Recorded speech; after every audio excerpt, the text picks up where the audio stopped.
Interestingly, David Icke's story starts with a woman named Alice Bailey. Some of the following information on Alice Bailey is taken from the excellent research of Terry Melanson, the founder and webmaster for conspiracyarchive.com. He writes, Alice Ann Bailey was a leading disciple of the Russian theosophist Madame Helena Blavatsky, the founder of Theosophy. Bailey formed the Lucifer Publishing Company in 1920, and in 1922 she saw the organization's name changed to Lucis Trust, though the advancement of the Luciferian beliefs remained true. Lucis Trust promulgates the work of a, quote, ascended master, a spiritual being who was working through or in Alice Bailey for some 30 years. The Lucis Trust Publishing Company and their many fronts carry out the work of a Luciferian, quote, master plan for the establishment of something they call the Age of Aquarius. Lucis Trust is a powerful institution that enjoys consultative status with the United Nations, which permits it to have a close working relationship with the UN, including a seat on the weekly sessions, but most importantly, influence with powerful business and national leaders throughout the world. Through its founding of world goodwill, Lucis Trust is, quote, aggressively involved in promoting a globalist ideology. Bailey's influential occult organization is tied to an international conspiracy of elitists, like the Council on Foreign Relations, the Bilderbergs, and the Trilateral Commission. A spirit that called itself Deja Cool wrote many books through her. These included a plan that detailed many aspects of a world government that she called the New World Order. Quotes like, in a preparatory period for the New World Order, there will be a steady and regulated disarmament. It will not be optional. No nation will be permitted to produce and organize any equipment for destructive purposes or to infringe the security of any other nation. She actually outlines the process of how to prepare humanity for the New World Order in a section of her book, Externalization of the Hierarchy, called Steps Towards the New World Order. In another section called The Problem of Government, she appears to lay out the plan that would later become the basis for the Trilateral Commission by outlining how to divide the world into 3 blocks. But first she states this. Coming now to the realm of government under the New World Order, one is faced with a very complex situation. Various basic trends of thought are appearing which, in the New World Order, will unfold in that major synthesis so much desired by the spiritual hierarchy of the planet. In addition to being one of the founders of the ideals and philosophies of those planning global governance, her writings also gained immense fame with another people group, that is of the so-called New Age. Her extensive writings served as the foundational beliefs of the New Age movement to this day. David Icke in recent times seems to agree with this. He said in his book The Biggest Secret, quote, 2 organizations spawned by Alice Bailey's work, the Lucis Trust and the World Goodwill Organization, are both staunch promoters of the United Nations. He also says, Alice Bailey founded the Arcane Esoteric School. She claimed to channel an entity she called the Tibetan, and she produced a number of books including Hierarchy of Masters, The 7 Rays, A New Group of World Servers, and New World Religion. Bailey said that her Tibetan master had told her the Second World War was necessary to defend the plan of God. That sounds ridiculous to me, but there are many in the New Age field who believe that everything is a part of the plan, and the will of God, even a global holocaust.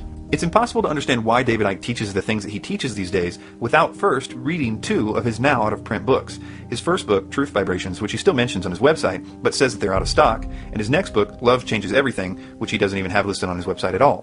Before we get into the details of this very important material, you should know a little of the history of each book. Truth Vibrations was published in 1991, and Icke will refer to it from time to time, and although he admits his views have changed slightly, he still agrees with much that is in the book.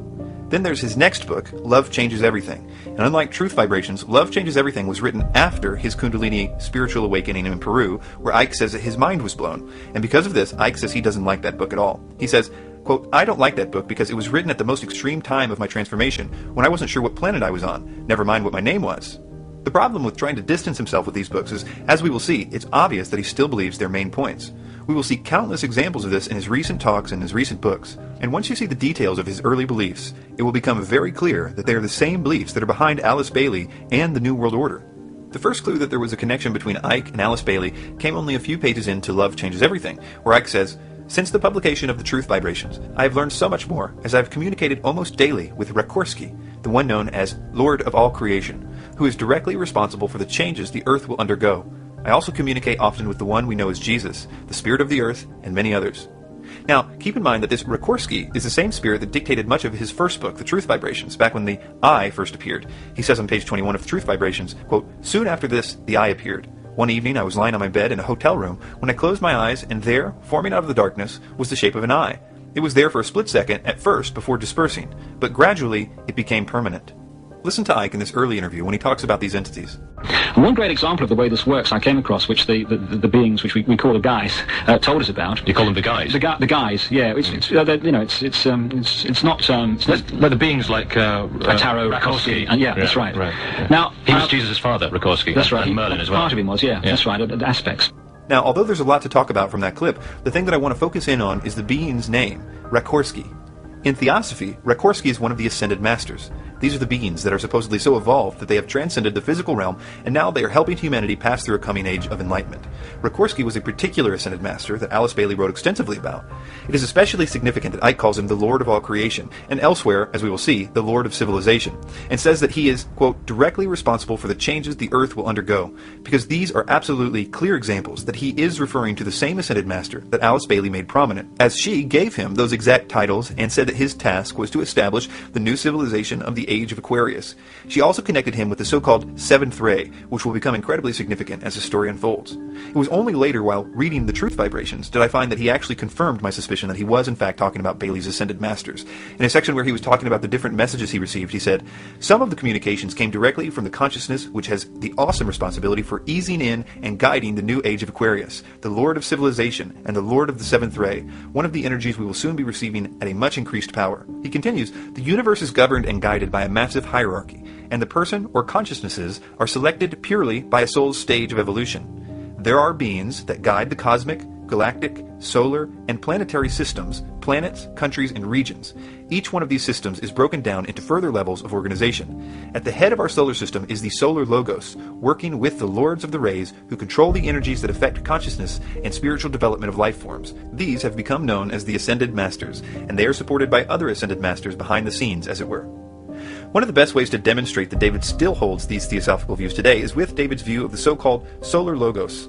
As we just read, David believed that there was a literal sun god called the Solar Logos, and that the Solar Logos was going to be the entity that would send the energy to raise our consciousnesses and to make us, well, godlike. In another place, Icke says that Rakorsky told him that, quote, "The Solar Logos is the spirit of the sun, who guides the solar system and sends certain energies to the planet and the stars." He also goes on to say that the Solar Logos can reach a, quote, "immensely high level of understanding, and that he or she can then evolve to be the Lord over several suns." When Icke said earlier, at the head of our solar system is the Solar Logos, working with the Lords of the Rays, who control the energies that affect consciousness and spiritual development of all life forms, he's talking about how in Theosophy, it is the Solar Logos that is going to send the rays that are supposed to raise the consciousness of the Earth. Alice Bailey's idea was that these 7 rays would be generated from the Galactic Logos, whom she often referred to as the one about whom naught may be said. These special rays would then be filtered through the sun god, and then come to the Earth to change us and the spirit of the Earth, or Gaia. David very much believed in the 7-ray theory of Alice Bailey. In fact, in both of his early books, he not only gives lists for each ray and their characteristics, but he gives the exact characteristics for each one that Alice Bailey wrote. I will show you Alice Bailey's 7-ray chart on the screen, and I will read from David's book, Truth Vibrations. David begins, "These rays are 1. Pure will and power. Ray 2. Love and wisdom. Ray 3. Intelligence. Ray 4. Harmony through conflict. Ray 5. Concrete mind and science. Ray 6. Love and devotion. Ray 7. Law and order and ceremonial magic. The Rakorsky ray." That last part is a dead giveaway because if you notice that Alice Bailey associated each ray to an Ascended Master, you'll notice that next to the last ray, the one Icke calls the Rakorsky ray, is named Saint Germain. And that is what Bailey, and even Icke, would sometimes call Rakorsky. Bailey would also refer to him as Master R. One way to demonstrate how devoted Icke was to this idea of the 7 rays is to point out that during this time, he would only wear the colors turquoise and light purple because certain colors were attributed to the different rays, and he believed it would attract more good vibrations to himself. Yes, ma'am. I'd like to ask Dave, is there anything special about that suit that he has on? He wore that on the table and showed up. The colour turquoise, yeah, you can answer that, David. Well, this light, which the Bible talks of, this energy, this life force that is sent out from the Godhead and all around creation, and it's this life force around the planet that's been disrupted, has sub-frequencies within it. And each of those have a vibration, a frequency of a colour. And turquoise is the colour of an energy within that light known as love and wisdom. And if you wear the colour that is on the same frequency, then you attract it and absorb it much more efficiently. And in case you think that he outgrew that, he posted on his website 11 years later a story defending his wearing turquoise back then. He would later modify his beliefs slightly. He said recently, "Turquoise is an important colour, but you don't have to wear it all the time." In more recent times, he confirms this belief in the rays that will cause an evolutionary shift. In his 8th book, And the Truth Shall Set You Free, he says, "Cosmic rays of unprecedented power are being detected. These are the energies that are changing life on this planet. These cycles are fundamental, I believe, to the spiritual transformation and the multidimensional shifts which the planet and humanity are experiencing." Now let's get into why any of this matters to you, a truth seeker. Let me first quote Icke from his book Robots Rebellion. He says, the sun is far more than a massive ball of fire generating warmth. It is another substation for source energies. The ancients knew this, or at least their most highly evolved members did, and this is one explanation for the origin of the sun god and sun worship. The more enlightened members of their number were not worshipping a ball of fire in the sky, they were acknowledging the solar logos, through which the knowledge and wisdom of the source reaches the planet. He continues, just as the sun is the mind that guides the solar system, the galactic mind guides the galaxy, and the universal mind guides the universe. Notice how he capitalizes these words like source and galactic mind. He's referring to the galactic logos from Alice Bailey, the one that she called the one about whom naught may be said. Notice how he talks about the worship of the sun in very good terms. That is, as long as you know what you're doing, and know the esoteric truth about the sun, that it's actually the solar logos. After all, he says, these secret societies were just acknowledging the solar logos, through which the knowledge and wisdom of the source reaches the planet. It's a very good thing, he says, to venerate the sun, as long as you know what you're doing. We see him doing this exact same thing today. The only difference is that he doesn't use the word solar logos anymore. And as you watch these clips, notice the words he uses to describe the true worship of the sun. If you know David Icke, you know that he's using the best words in his vocabulary to present it in a good way. Words like vibrational. And one of the things that's come through history is the moon and sun religion.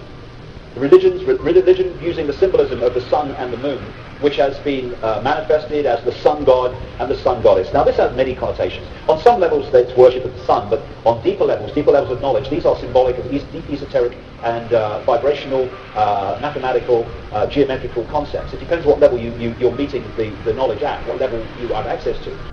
Terry Melanson, founder of ConspiracyArchive.com, said the following about the Lucius Trust logo. Quote, the Lucius Trust logo features this streaming blue light. The New Age symbol invented by Foster Bailey, Alice Bailey's 32nd degree Freemason husband, has a plethora of symbolic imagery. The symbol, according to Lucius Trust, is, quote, set in a limitless field of blue, which signifies the sphere of life expression of our solar logos. Superimposed upon the triangle of New Age forces is the five-pointed star. In her book, Rays and Initiations, Alice Bailey reveals that the solar logos is Lucifer himself.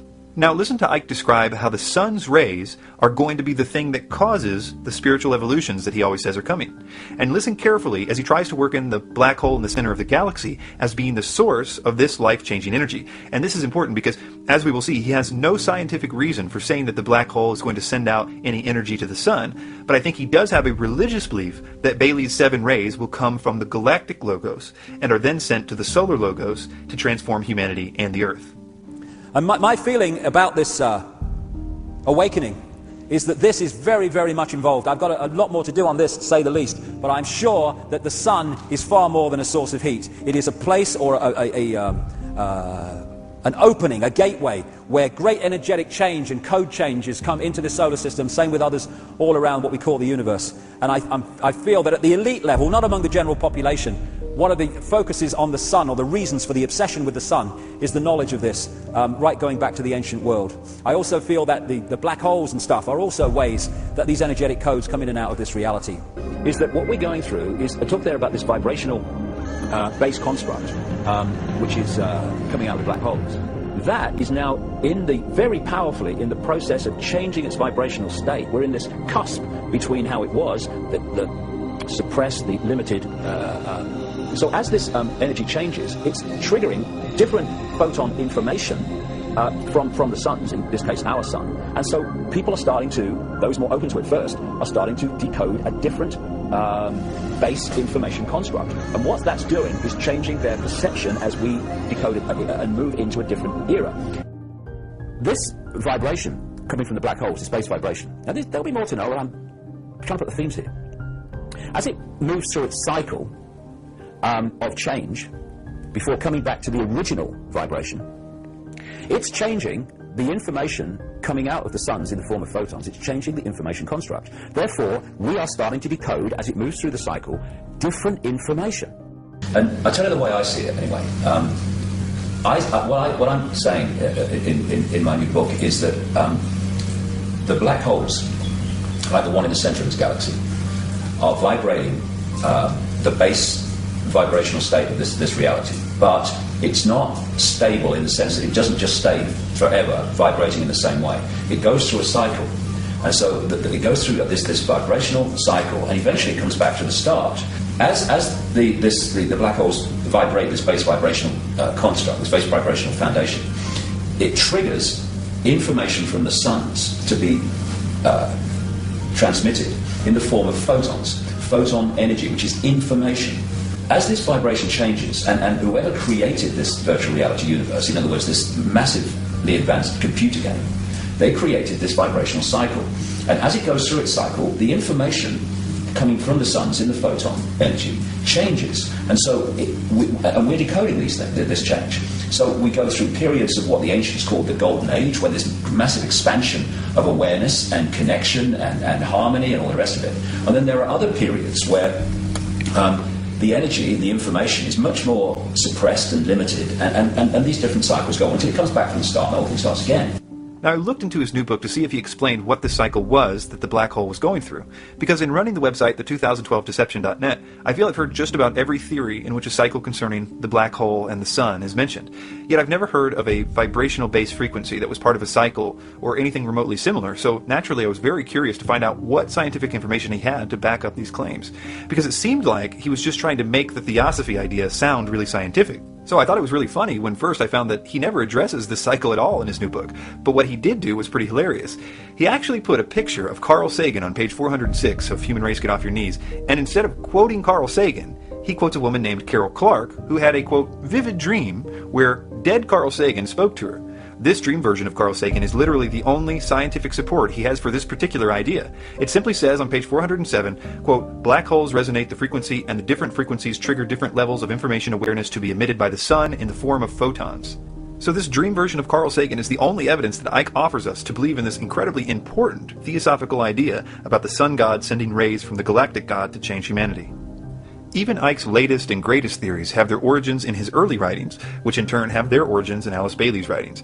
Take, for example, the subject of the moon. Icke claims he got the message from the spirit world regarding the moon. I sat down to start writing that day, and the energy in the room changed. I thought, I know this, I recognize this. The energy in the room changed. There was a vibrational change. You could feel it. The atmosphere changed, is a simple way of putting it. I recognize this.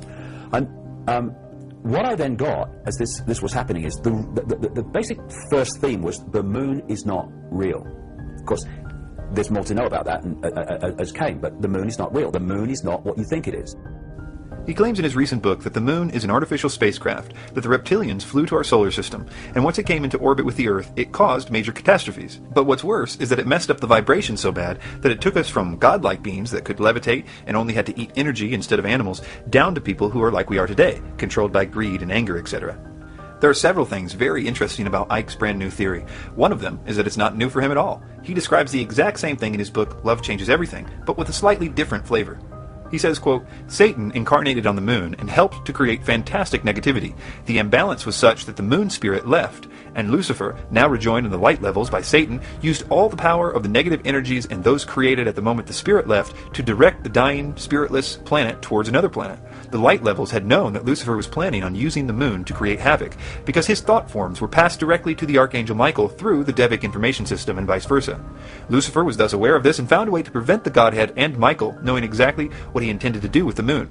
He formed a very large number of plans in his mind, but did not decide which one he would go for until the last possible moment, when he sent out one surge of negative energy that directed the dying moon towards Earth. The Archangel Michael said, there were a great number of possibilities, and we were in a waiting situation. Icke says that this, luckily, was happening right at the time of a scheduled axis shift at the end of the Atlantis civilization, and as a result, the sun god was putting forward a lot of positive energy at the time. He says, quote, Rikorsky said of the aftermath that the power of the solar logos' positive energy ray was enough to stop the moon from colliding with the Earth, but it became trapped in the Earth's orbit. Icke continues, the Earth's energy was in tatters, and if it were not for the Archangel Michael somehow keeping open some energy arteries to the main network, the planet would not have survived. I owe him much, the Earth Spirit said, and his perseverance and positive attitude was wonderful for all of us. A spirit called Magnu, whom Icke still quotes at the end of his lectures, said the following on pages 61 and 62, quote, land was torn in half, life was snuffed out in an instant, and it was the start of what has become known as the cataclysm. There was water everywhere, tidal waves everywhere, land froze within minutes, great mountains of rock were wrenched out of the earth, areas of land sunk, just collapsed and disappeared. There were violent eruptions, devastating land shifts, and the sea came in. Doesn't this help you better understand what Icke is saying in this interview? For me, this period that people call Atlantis and Lemuria and talk of great cataclysms and stuff like that, that was probably the time when the hacking happened. There was a vibrational shift in a direction of limitation. My feeling is that first of all, we had a much greater expansion of awareness, visual awareness, hearing awareness. All the senses went much further out vibrationally, and therefore we could access far more. When this shift of limitation took place because of these cataclysmic events, you can clearly see in the biological and geological record that this happened, and of course you can see it in all the great flood and cataclysmic stories in all the native cultures around the world. When this happened, there was an energy deficit, and I feel that energy deficit is bridged by what we call food. You've got lions and all these different animals all over the world, right down to the insects level of life, that basically every day is a killing field just to survive, because they are taking in energy in a solidified form, that energy deficit, because of the energetic shift that took place. That's brilliant. This energetic flaw, this vibrational cataclysm was it took the state of this reality, vibrational state of this reality, from harmony to disharmony, right? Now, hey, we're now decoding harmony. Love, peace, beauty. Suddenly there's a shift. Now we're decoding not that, we're decoding this. For the record, even the eating energy thing is from the book Love Changes Everything. On page 97 it says, with the energy system only at minimum levels, they could no longer live purely on energies in the water and the environment. They had to supplement these by consuming the energies in plant life. This is why we need to eat food now, to make up for the low energy levels in the world around us. Now here is the Alice Bailey connection. She has this to say about the moon. The moon chain has in itself a curious occult history not yet to be disclosed. Certain brief hints may be given for due consideration of students.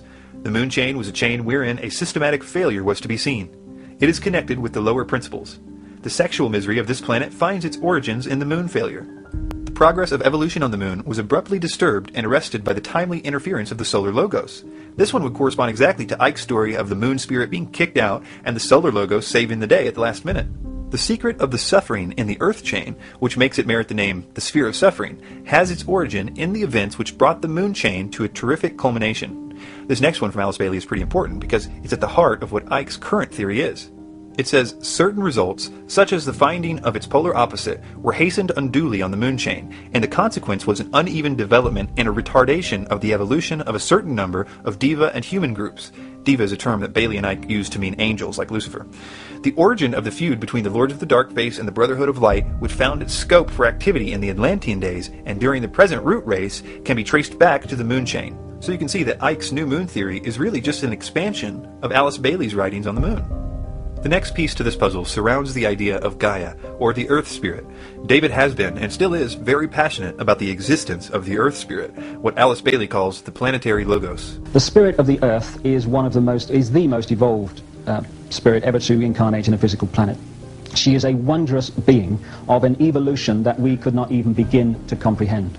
And without that wondrous spirit and that high evolution, and the higher you go up in evolution, the more ability you have to love, the more ability you have for tolerance, the more of all these things you have. If she didn't have that, she would have left this planet a long time ago. When I said publicly in 1991 that the Earth was a living entity that we could communicate with and could communicate with us, people just dubbed me crazy. And now we're seeing scientists who have studied this coming to the same conclusion. Yes. No one did more to popularize the idea of the Earth Spirit than Alice Bailey. It was her writing that influenced the Gaia religion of the United Nations, which will play an important role in the coming world government. A great example of this is a man named Robert Mueller. Robert Mueller was the author of the World Core Curriculum. He is widely recognized as the father of global education. For 30 years, he was Deputy Secretary General of the United Nations. He was the Chancellor of the United Nations University. His ideas about world government, world peace, and spirituality led to the increased representation of religions in the United Nations, especially the New Age movement. He became known as the philosopher of the UN. He's the founder of Robert Mueller Schools, and the preface of the Robert Mueller School World Core Curriculum Manual, November 1986, says, "The underlying philosophy upon which the Robert Mueller School is based will be found in the teachings set forth in the books of Alice A. Bailey by the Tibetan teacher Dejwa Kul." Robert Mueller told an audience in Costa Rica, "We hear now of the Gaia hypothesis, of the interdependence of all inert and living matter, that we are part and parcel of a living planetary organism." Maurice Strong is another Gaia supporter. He was the founder and Secretary General of the United Nations Environment Program and Secretary Advisor to Kofi Annan. He was the founder of the Earth Council and the Earth Charter Initiative and former president of the United Nations University of Peace. He is the author of most of the key United Nations environmental policies and plans, including Agenda 21, the Earth Charter, the Kyoto Protocol, and the United Nations Report on Global Governance. He also founded the Manitou Institute, where various groups perform rituals to heal Gaia. This list can also include people like Al Gore and Ted Turner. So I'm saying that there's a connection between Alice Bailey and the idea of Gaia, or the Earth Spirit, and the New World Order agenda. And to understand it, we should listen to a quote from David Icke about what the Earth Spirit does when people aren't ready to evolve. It says, quote, "This is how the split in Atlantis occurred, and as it did so, the energy system and the roof of light became less powerful. The Earth Spirit decided, with guidance from Rikorsky and the Godhead, that rather than see such a wonderful people continue to fall down the frequencies, she would create the physical changes that would end Atlantis. Those who were still balanced enough to listen to guidance from the light levels would be led to places of safety during the changes. They would later return to restore the roof of light and to take care of the planet still further to even higher frequencies than she had yet reached. You can see that the Earth Spirit did not make this decision out of anger or resentment. Her motivation was love, just as it is today. Had she done nothing, these beings who had worked so hard to evolve up the frequencies would have continued to fall back again. But when she told the Atlanteans her decision through thought communication, most of them didn't like it. This inability to understand the situation confirmed that the time was right to act.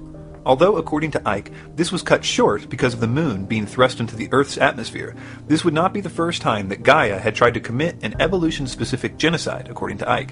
She also did the same thing to Lemuria, what he calls Mu, before it. He wrote, "The energy system was in such a muddle that it threatened the Earth Spirit's ability to harmonize, and she decided to act to bring Mu to an end.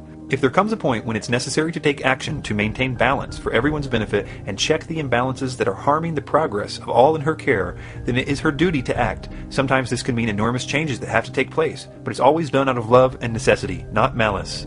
And according to Icke, the Earth Spirit then proceeded to kill everyone. And he still believes we are in danger because the Earth's consciousness is too low. The only difference now is that the idea of the Illuminati has been incorporated as the ones making it happen. So, of course, the planet itself is a living, thinking, emotional entity. And we are interacting with that energy field. And one of the things the Illuminati have set out to do and are trying ever more to do in the period we're experiencing now is to bring the vibrational state of the Earth's field, the Earth's consciousness, to as low a point as they can. It's also important to understand that Icke's belief in Lemuria or Mu and Atlantis are derived entirely from theosophy, and he still very much believes in these today. In ancient times, prehistorical times, in terms of official history, where there were, it would appear, two great civilizations which made together a global civilization, one based on a landmass which has become known as Atlantis, and one which has become known as Mu or Lemuria. And these were advanced, very advanced civilizations, with in many ways knowledge beyond what is available in the public arena today. And they went to great technological lengths, great understandings, for instance, in how you can create a magnetic field which then makes vast stones basically weightless, and you can push them along and maneuver them around. Great technological advancement, at least among the elite. Now, there's not a shred of evidence outside the Plato account about Atlantis. And the idea of Lemuria, well, the main evidence for that is because Helena Blavatsky, the founder of Theosophy, simply said so.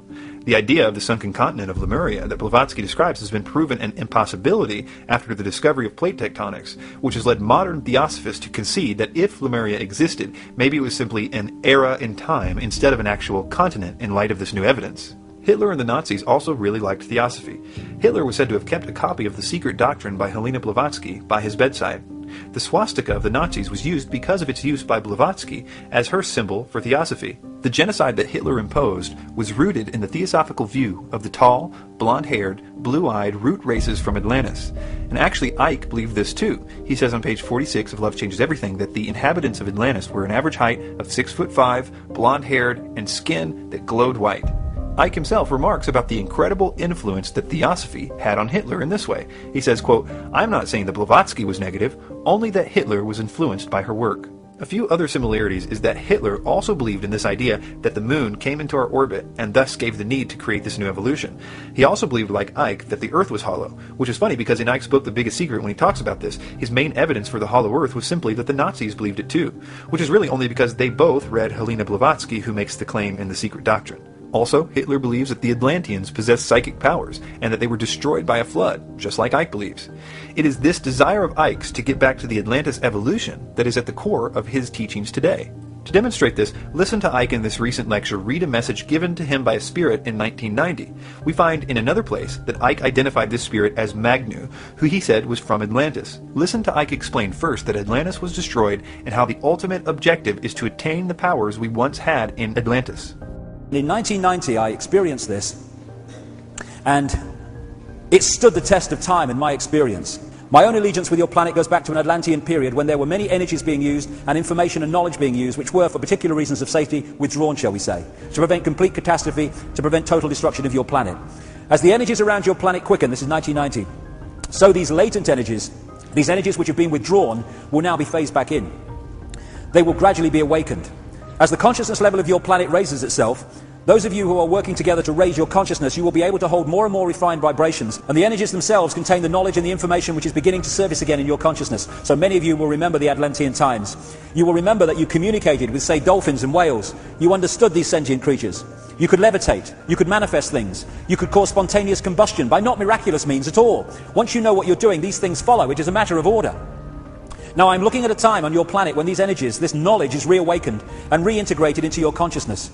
At the very least, we should all be warned that this philosophy has had negative consequences at least once before in history, because it's the same thing that Hitler wanted. The fifth root race of Blavatsky, which Hitler was trying to bring about, was known as the race of hope, and it was said that they would soon rise to the pinnacle of spirituality, formerly attained by Atlantis, but that certain people were holding them back. And as we will see in the final section, Icke also holds to this very dark idea. This idea has always been planned to be used in the context of a one-world government. 33rd degree Freemason Manly P. Hall said, "The new Atlantis sets forth an ideal government of the earth. It foretells that day when in the midst of men there shall rise up a vast institution composed of the philosophic elect, an order of illumined men, banded together for the purpose of investigating the laws of life and the mysteries of the universe. The age of boundaries is closing, and we are approaching a nobler era, when nations shall be no more, when the lines of race and caste shall be wiped out, when the whole earth shall be under one order, one government, one administrative body." Another similarity is the contact with the so-called spiritual hierarchy. As we have seen, Icke is in contact with a plethora of spiritual entities, even up to this very day. The Thule Society, the secret society that Hitler belonged to, also used the theosophical swastika, by the way, believed that highly intelligent spiritual beings existed and that the truly initiated could keep in contact with those beings for information about the world. The occultist Dietrich Eckhart taught Hitler to get in contact with this spiritual hierarchy, and Hitler in fact believed he was in contact with this superior mythical race taught about by the Thule Society. Eckhart remarked on his deathbed, quote, "Follow Hitler, he will dance, but I am the one to blow the pipe. We have given him the means to put himself in communication with them," the T is capitalized. "Mourn me not, I have influenced history more than any other German." Hitler wanted to enhance his connection to these beings further, and Ernest Pretsky, a book dealer, introduced Hitler to a psychedelic drug containing mescaline and peyote. This produced clairvoyant visions that made Hitler believe he had opened the door to more supernatural powers. Icke, too, was seeking a deeper connection to the spirits that had contacted him, and so he went to Brazil, where he took a potent drug used by shamans to contact the spirit world. Icke calls what contacted him that night the voice, and he says that it was the most defining moment of his career. Then came the third stage, which started in 2003, when I had an ayahuasca experience in Brazil, and a voice talked to me for 5 hours about the nature of reality. Real clear, very funny, and mind-blowing and life-changing. I have often wondered if Icke has ever taken any precautions to make sure that the entities that he is in contact with are good entities. He often talks about how the Illuminati are in contact with bad extra-dimensional beings, after all. And the same gods, demonic entities as they're called in this case, that are worshipped by the Satanists, are the same gods that are worshipped by the secret societies and the religions. Unknowingly, in Satanism, it's knowingly.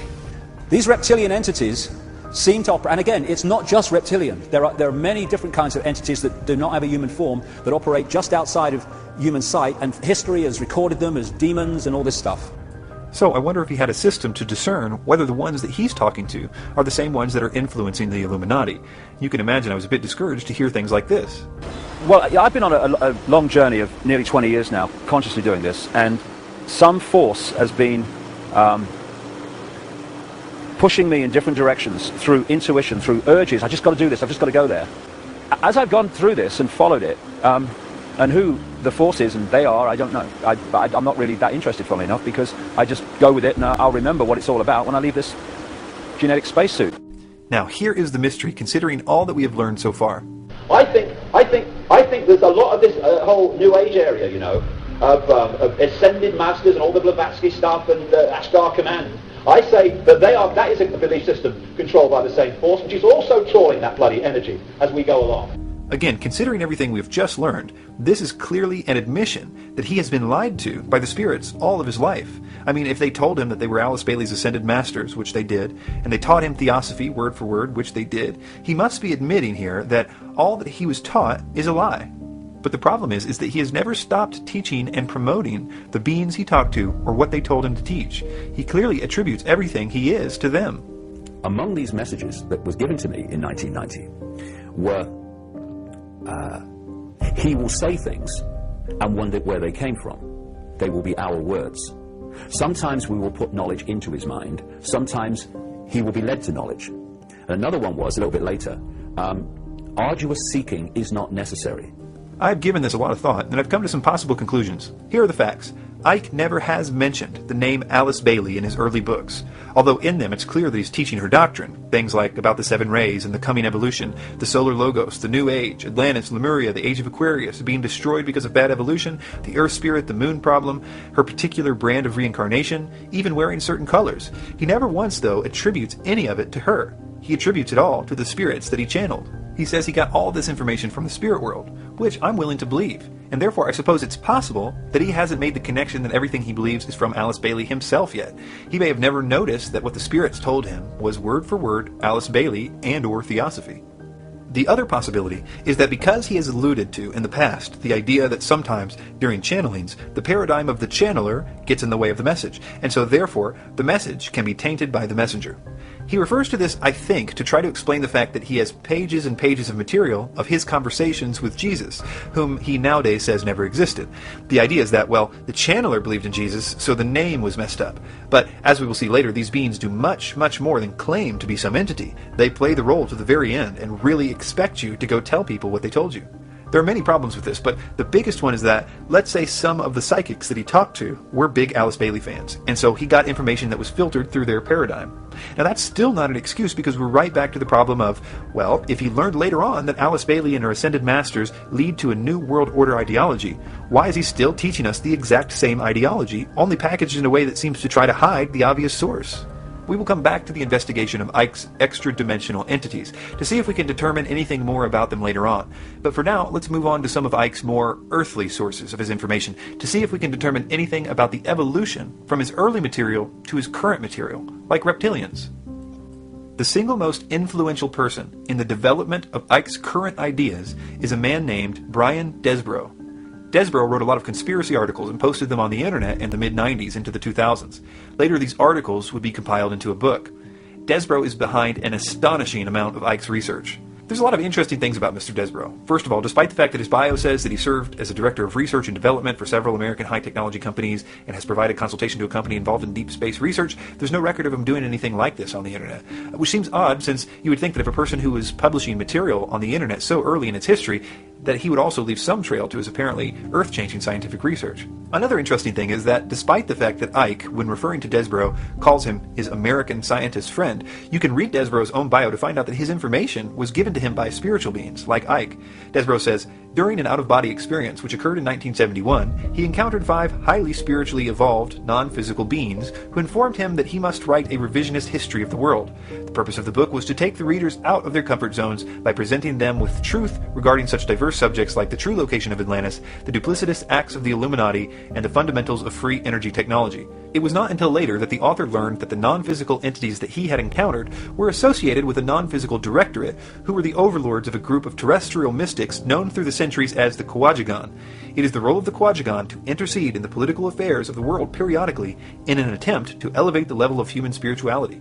It's interesting that, like David, Desborough also speaks out very harshly against Alice Bailey and the Ascended Masters in his book. He even says, the Lucis Trust is a major New Age command center on behalf of the Illuminati, and her book, Education in the New Age, outlined a social engineering program which later was adopted by the Club of Rome. In it she wrote, the science of eugenics will grow. Desborough also writes, Ascended Masters were in actuality merely nicknames she had assigned to the wealthy Masonic patrons of the Theosophical Society, and displayed outrage against phony psychics claiming to channel these non-existent beings. But in an equally amazing feat of doublethink, Desborough believes the exact thing that Alice Bailey believes. That is, that the non-physical directorate, or ascended spiritual beings, are intervening in the political affairs of the world in an attempt to elevate the level of human spirituality, which is arguably the main point to theosophy, as well as all the stuff about the Aryans, which we will see later. As far as Desborough's scientific background, according to his bio, it seems to be limited to a story he tells where a chance encounter with a pediatrician who had been one of Wilhelm Reich's research associates gave him access to all of his notes,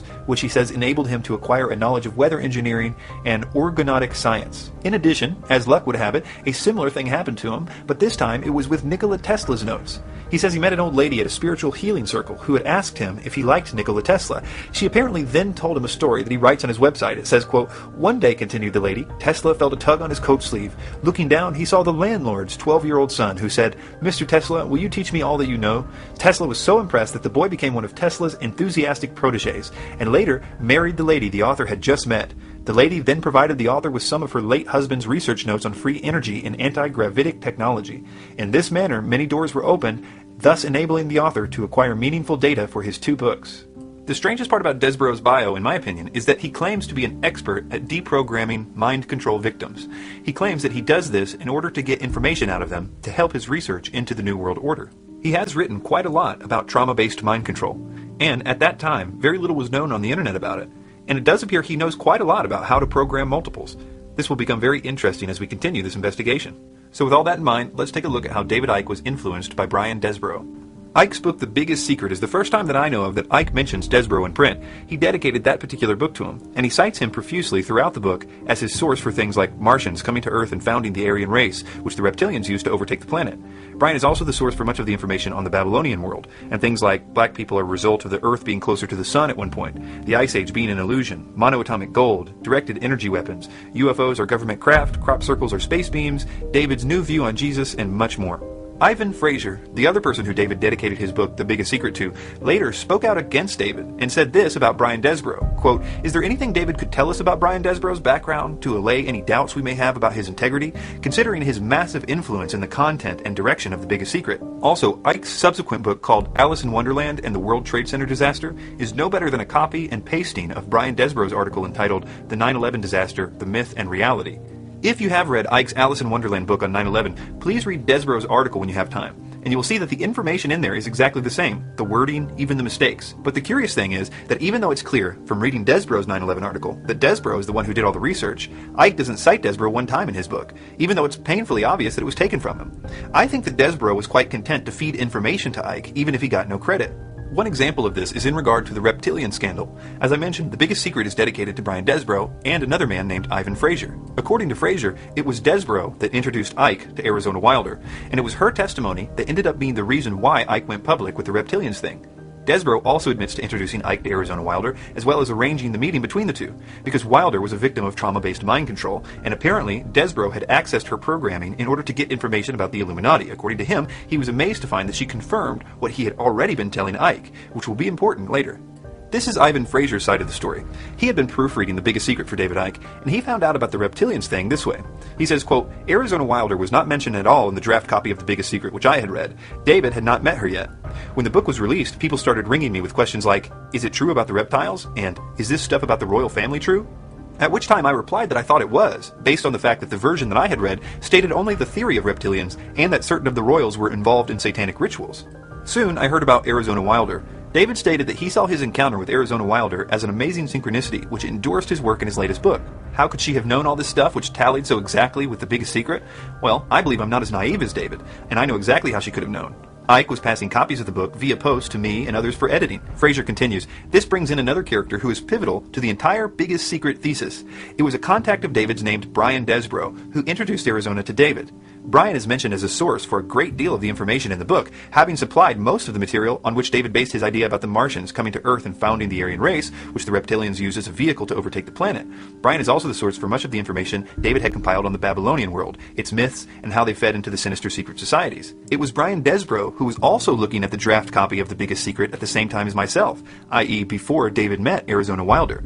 Therefore, the fact that Brian Desbrow may be responsible for fundamentally leading the direction of David's research, if not planting much of the basis of the book in David's mind, is obvious. But then, to be the same person responsible for giving him the so-called eyewitness to testify to the verity of that information is highly suspicious. Brian also writes articles on mind control and seems very knowledgeable on the subject. Is it possible that he could be directly involved in some way that we are not being told about? Fraser also says that Arizona endorsed Desbrow's theories so closely that, quote, you would almost think she had already read the book, or had been given the information beforehand.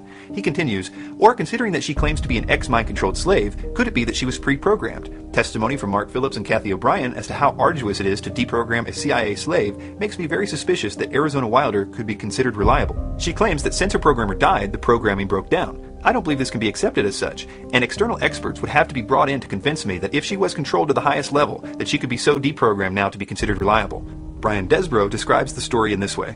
My own research, based on unpublished astrophysical data, revealed that Mars originally occupied our planet's orbit and was populated by a technologically advanced Aryan race. A celestial catastrophe displaced Mars into its present orbit, forcing the Aryan survivors to colonize our planet and subsequently construct the Great Pyramid. Then they were overthrown by an evil priesthood who established the royal court of the dragon in Egypt. While David was writing his book, it was my good fortune to meet the mother goddess of the Illuminati. She corroborated my research, adding that the Illuminati hierarchy are shape-shifting dragons who require the consumption of Aryan blood in order to maintain their shape-shifting capability, hence their opposition to interracial marriages. As we watch these clips of Arizona Wilder, notice that when she was asked about the history of the reptilians, that she says that she was made to learn this. No matter who she thinks taught her this information, the fact that a bunch of Satanists made someone learn something sounds like programming to me.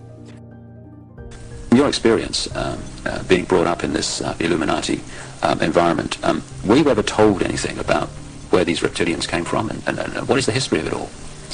I was made to learn through Mothers of Darkness, which is a certain aspect of the organization, because that was an early part of my training, the history of what was the Illuminati on this planet.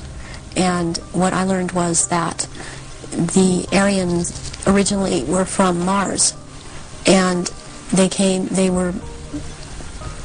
reptilians came to that planet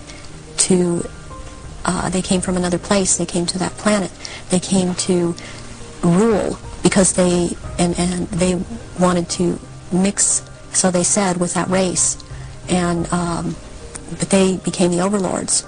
That's an interesting term, overlords. Brian Desbrow uses it almost 30 times in his book, compared to Icke using it one time. And even that was in a quote. It doesn't prove that the info was planted by Desbrow, but it is a suspicious coincidence. And the Martians, or Aryans, were seeking to escape from it. They went to the moon, and then were there attacked. And they then went to Earth and established culture here on Earth, approximately 6,000 years ago. And at that point in time, they were doing well, and they were mixing with the indigenous population of this earth they were getting along with. And then about 4,000 years ago, the reptilians arrived here and again began to take over. And they instilled themselves in different places underground in the earth, and also this one part of them, the ruling part, took over and became involved in the politics and in the religion, and started controlling through these means at that point in time. A woman named Sva Lee, who is widely regarded as trustworthy by many in the truth movement of all backgrounds, claims to be a former programmer for the Illuminati. She is currently in hiding, we hope, but her writings, which are still posted on the internet, fill in many of the details about how mind control slaves are programmed. One time she was asked about this reptilian idea. The question is, Sva Lee, I have to ask you this. There are stories floating around on the internet about the Illuminati and other agencies being run by extraterrestrials, in particular a reptilian race operating from a higher dimension. Any thoughts on that? My answer will probably cause a lot of anger, and it's not meant to step on any toes. Here it goes. I have never seen an alien or extraterrestrial. I have seen some programming to make people think they saw aliens as a cover story for programming, if they remembered. None of the head trainers I knew or others on the Leadership Council believed in aliens, although I never asked them. I personally believe that the reptilian stuff is actually the demonic at work. I have seen shapeshifting and other stuff because of demonic influence. Okay, so some of you here will say, gee, she believes in demons, that's as far out as aliens. Well, this is what the Illuminati certainly believe in. They know there are spiritual realities, and they think that they can control them. Those of a more cynical bent would say that the shapeshifting was a drug-induced hallucination and group hysteria in the context of a ritual setting. I will let each reader decide based on their personal comfort zone, but no, absolutely no reptiles or aliens seen in Washington, D.C. or San Diego, California as of 5 years ago. At least I never saw them. Interesting that Icke seems to validate this idea that spirits can make a person shapeshift. It was a lady who channeled this consciousness back in 1990, and I'll just read what it said because it's so relevant to now with the hindsight of the years that have passed. And if anyone doesn't, believe in shapeshifting, they should have seen this woman's face when she was doing this, because she became someone else. Her face, it was like, whoa, changed to a completely different face. I would say that Arizona Wilder's testimony is worth listening to. It seems to be consistent with high-level satanic rituals. I would suggest one possibility is that she may have been made to learn the reptilian story, as Folly suggested, so that if her programming did ever begin to break down, she would tell people that it was reptilians instead of satanic rituals. Something that a lot of people miss about her testimony is that the entire purpose for the ritual she did was to summon what she calls demons, or old ones, so that they could give more information about how the New World Order should be set up to the top-level people. It's clear that she believes it's the demons, not reptilians, that are behind the planning for the New World Order. They materialize from out of another dimension and are present at rituals, and they are so powerful, and their presence is such an evilness about them, and they want out of this other dimension, and they have to be called out by someone who has that power, and the reptilians don't have this power. That's very important, that they don't have this power. So during a ritual, these old ones are called out, and they are what Christianity would have called the demons, and they want out. They're always demanding to be let out, and so you have to be very powerful to keep them in line and to make them go back when it is time for them to go back. Why do the reptilians want to manifest these quote demons at the rituals? It brings power to the rituals. It brings power to them. They are told things by these entities, and they are encouraged to go on with what they're doing, and knowledge is imparted to them through these entities. If this is the case, why is there no attempt to see what we can learn about them? Why all this focus on reptilians and Mars and Aryans? By her own admission, they aren't calling the shots. The spirits behind them are. I want to mention a few more things about the reptilian issue before moving on. She states that the reptilians change back to reptilians when asleep. Considering how many of them were educated in schools, where they also lived amongst hundreds of others in dorms, and many of them are in the armed forces, you would think that someone would have noticed this happening by now. Hey buddy, you don't look so good when you fall asleep. She states that the royal reptilians can't stay in human form at the scent of blood, and transform and go crazy, ripping into their victims. And in all those years, nobody has ever noticed this when they cut themselves, been around blood, menstruating women, etc.?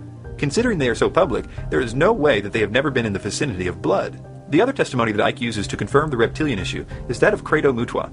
This is what Ivan Fraser said about Mutwa. Quote, soon after this, the Arizona Wilder interview, David re-emerged from a trip to Africa, announcing a new video called The Reptilian Agenda, which is an interview with a Zulu shaman called Credo Mutwa, who is confirming the evidence of shapeshifting reptilians. Credo recounts various ancient Zulu myths about the reptilian race which manipulates mankind, which are taken literally by himself and Icke, and seen as a remarkable confirmation of the reptile-human race theory, although Credo's version is that the race actually originated on Earth, left it, and returned. Furthermore, the central reptile-Aryan race thesis is fundamentally challenged by Mutwa's assertion that the black leaders of his country and their bloodlines are from the reptilian race also. Mutwa also speaks about personal encounters with gray aliens, which he states are servants of the reptilians. Mutwa elsewhere, rather contradictorily, states that the grays are actually the reptilians with an artificial skin. This contradiction is not challenged by Icke. I also agree with Fraser when he says that both Mutwa and Arizona Wilder may be consciously very genuine in recounting their experiences according to their memories, but I believe we need to be extremely careful before buying into what amounts to circumstantial stories with no proof. Also, I want to address this idea that's circulating on YouTube and other video sites that people's pupils change and you can tell that they are reptilians this way. This is an effect caused by uploading a video with bad resolution. The same effect is happening with other elements in the picture, but you only notice it on the eyes because the eyes are very detailed things, and when the pixels cut out on them, it's more noticeable than it is with the other elements in the picture. Even Icke doesn't believe this stuff. All over the internet, people started talking about this now, and these pictures are circulating. This might be probably is just a trick of the light, but it's very symbolic of what we're looking at. Desborough gave Icke another view that became very important to Icke's teaching. He gave him his current view on Jesus. Most of you might not know, but Icke's view about Jesus changes dramatically from book to book. For instance, the early Icke is very confident that Jesus existed, only that the Bible didn't include parts of his story that it should have. There is a thin line of truth in the Bible, certainly. And many of the things that the being Jesus, who certainly did exist, and certainly did die in that way, says are accurate reflections of what he said, but they are taken out of context and misinterpreted. One interesting way to demonstrate that his views change dramatically about this from book to book is by first quoting this passage from Truth Vibrations. He says, quote, "My own feeling and what I have channeled and seen leads me to believe that Jesus survived the crucifixion. I had a very strong vision of Jesus on the cross. During that vision, I was with Jesus, experiencing what he felt. He experienced great pain in his hands and wrists, and he was utterly exhausted. I then saw a pole being raised with a cloth, which was offered to his mouth. From this he took a drink. Soon after this he appeared to lose consciousness. When he awoke, he was lying with people all around him, attending to his wounds. They were all in white, I remember. It was clear that Jesus was in a state of shock. He whispered, 'I live,' as though he had expected to leave the physical body. I had other visions and channeling, which together gave me this overall picture of what actually happened 2,000 years ago." Now listen to his version of the crucifixion in his next book, Love Changes Everything. When the channeling, crucifixion, had finished, one of the followers asked if Jesus could be taken down, and his request was granted. He was still alive at this point, but the swift movement of the sword removed him from the physical level. Only Jesus knew for certain he would die. So, in this version, Jesus did die, which is obviously a massive contradiction from the previous book with no explanation of the discrepancy. Keep in mind, in that book, Jesus personally talks to David on a regular basis. For instance, Jesus is quoted as saying things like, quote, "I was so determined, David, so determined to ensure that the truth could not disappear because one man was nailed to some wood, and I knew the effect it would have on Lucifer Satan if the energies were powerful enough." Icke always tries to downplay his famous claim to be the Son of God. He always said he was simply claiming to be a Son of God, not the Son of God. But the problem is that he really did claim that he personally was the one spoken of in the Bible that was going to return. He claims in this clip to be the second coming of Christ. Do you think if Jesus were alive today and you'd been alive then, he would be writing books and doing promo tours and appearing on television programs and so forth? Would he be promoting it the same way Absolutely. that you are now? Tell you the funny thing, Nicky, you know, the Bible actually predicts the coming of the Son of Man, the coming of the Son of God, at this time of great change. What, right now? Yeah, about this time of great change. The Bible predicts you in a way? Yeah, exactly. It calls the being the Son of Man. Where is that? So people. That is in the book of Revelations towards the end. Right. And it's also earlier on in some of the Gospels too. What do they expect this Son of Man to look like? Do they expect him to wear a beard and a white robe? Well, they don't expect him to be a Hereford United goalkeeper. Correct. But did they expect the people 2,000 years ago didn't expect their Son of God or whatever to be a carpenter's son, and he got the same reaction. You see, what it is, it's about incarnating into a body that relates to the world as it is at the time. That's why Jesus was a carpenter's son and worked in Palestine. Why in this life? You were a broadcaster. Exactly. Why was I taken into the communications? You were taught self-discipline in sport. Correct. I know that. This is how it's done. Yeah. And so I'm comfortable talking to you, and I'm comfortable on television, I'm comfortable in broadcasting, which is a great help to get over the truth, as the world is at the moment, where the media is the vehicle to do it. You are given the gifts, and we're all given the gifts that we need in particular lifetimes, and at this time, in this lifetime, I need certain abilities to be comfortable on the media and know the media, and that's what's been given to me. And as most of you know, Icke's view on Jesus changes dramatically from here. He would later add elements from various books that he read, and by the time he gets to The Biggest Secret, he exchanged all previous views for Brian Desborough's view. Have you ever heard of Icke talk about Tammuz and Nimrod and Queen Semiramis? I'm pretty sure you have. It's one of the most common parts of Icke's presentations, and he rarely misses an opportunity to launch into his spiel.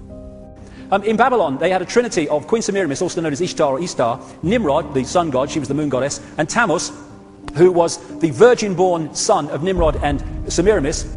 He took this view word for word from Brian Desborough, and although he doesn't credit Desborough for it, it's clear that he did. For instance, there's no mention of Tammuz or Semiramis before this book, and it's obvious that he is using the same wording from Desborough's article called The Great Pyramid Mystery, Tomb, Occult Initiation Center, or what. For instance, Icke writes, Tammuz, who is said to have been crucified with a lamb at his feet and placed in a cave when a rock was rolled away from the cave's entrance 3 days later. Now compare that with what Desborough writes. Tammuz, who according to the writer Langton Tias, was said to have been crucified with a lamb at his feet and placed in a cave when a rock was rolled away from the cave's entrance 3 days later. The The only difference is that Icke takes out the reference to Lactantius. One reason he probably did this is because Lactantius was a person who was widely known for taking Christianity and trying to explain it using pagan symbology to be more acceptable to the pagans. So it's not shocking if we were to find this information, but as we will see, even given this, the claim is still not true, and that's probably why Icke drops the reference altogether. In any case, the point is that Icke took the reference, and it's clear that Icke had access to this particular article, because in other places in his book, The Biggest Secret, when Icke cites Desborough, he cites this very same article. The footnote reads, Brian Desborough, The Great Pyramid Mystery, Tomb, Occult Initiation Center, or What? A document supplied to the author and also published in the California Sun newspaper, Los Angeles. The biggest problem here is not who he got the information from, but how terrible the information is. No scholar would ever write that a rock was rolled away from Tammuz's tomb after 3 days. This is a flat-out untruth with no apologies.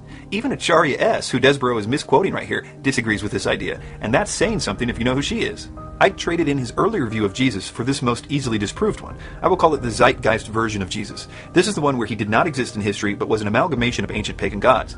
This is the one that I believed for a long time, thanks to David Icke. But I started doing some investigation on my own, and I realized that something was really wrong with this view. Although it sounded plausible and even scientific, I couldn't confirm any of it with the actual writings about these gods from the original sources.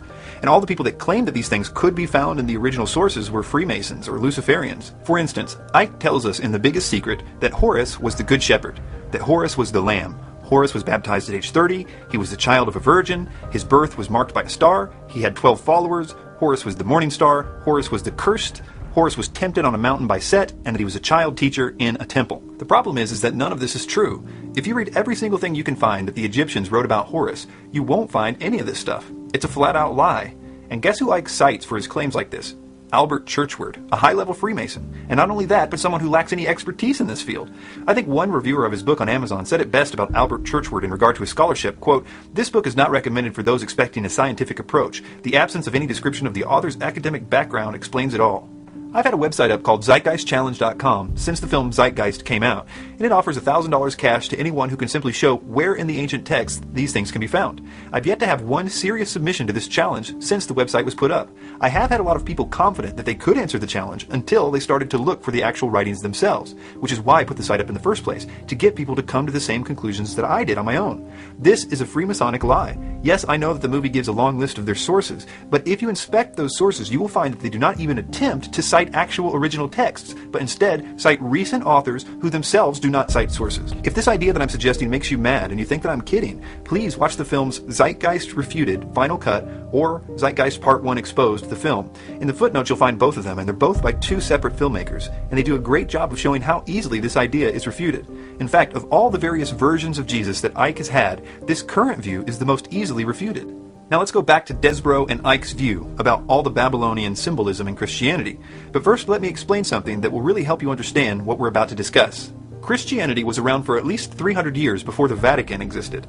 Secular history records a massive slaughter that literally lasted the entire early history of Christianity. Almost every emperor of Rome, starting with Nero, continued the relentless genocide of Christians. They fed them to the lions in arenas, and they burnt them alive for fun. This is what being a Christian was for the first 300 years of their history.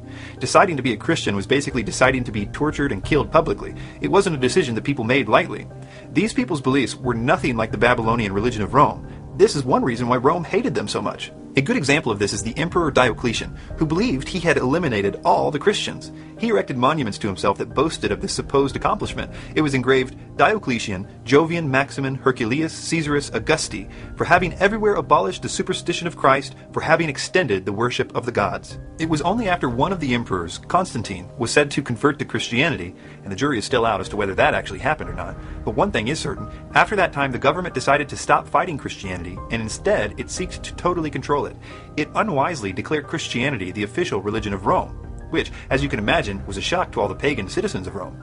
This is when you start to see all the pagan symbolism start to creep into Christianity. It was added, at least in part, to appease the pagans and incorporate their symbolism into a religion that they had all tried to destroy for the last 300 years. And this is the key to understanding this. The Bible itself, the writings that the Christians were reading during their times of persecution, doesn't support any of these Illuminati symbols or ideas.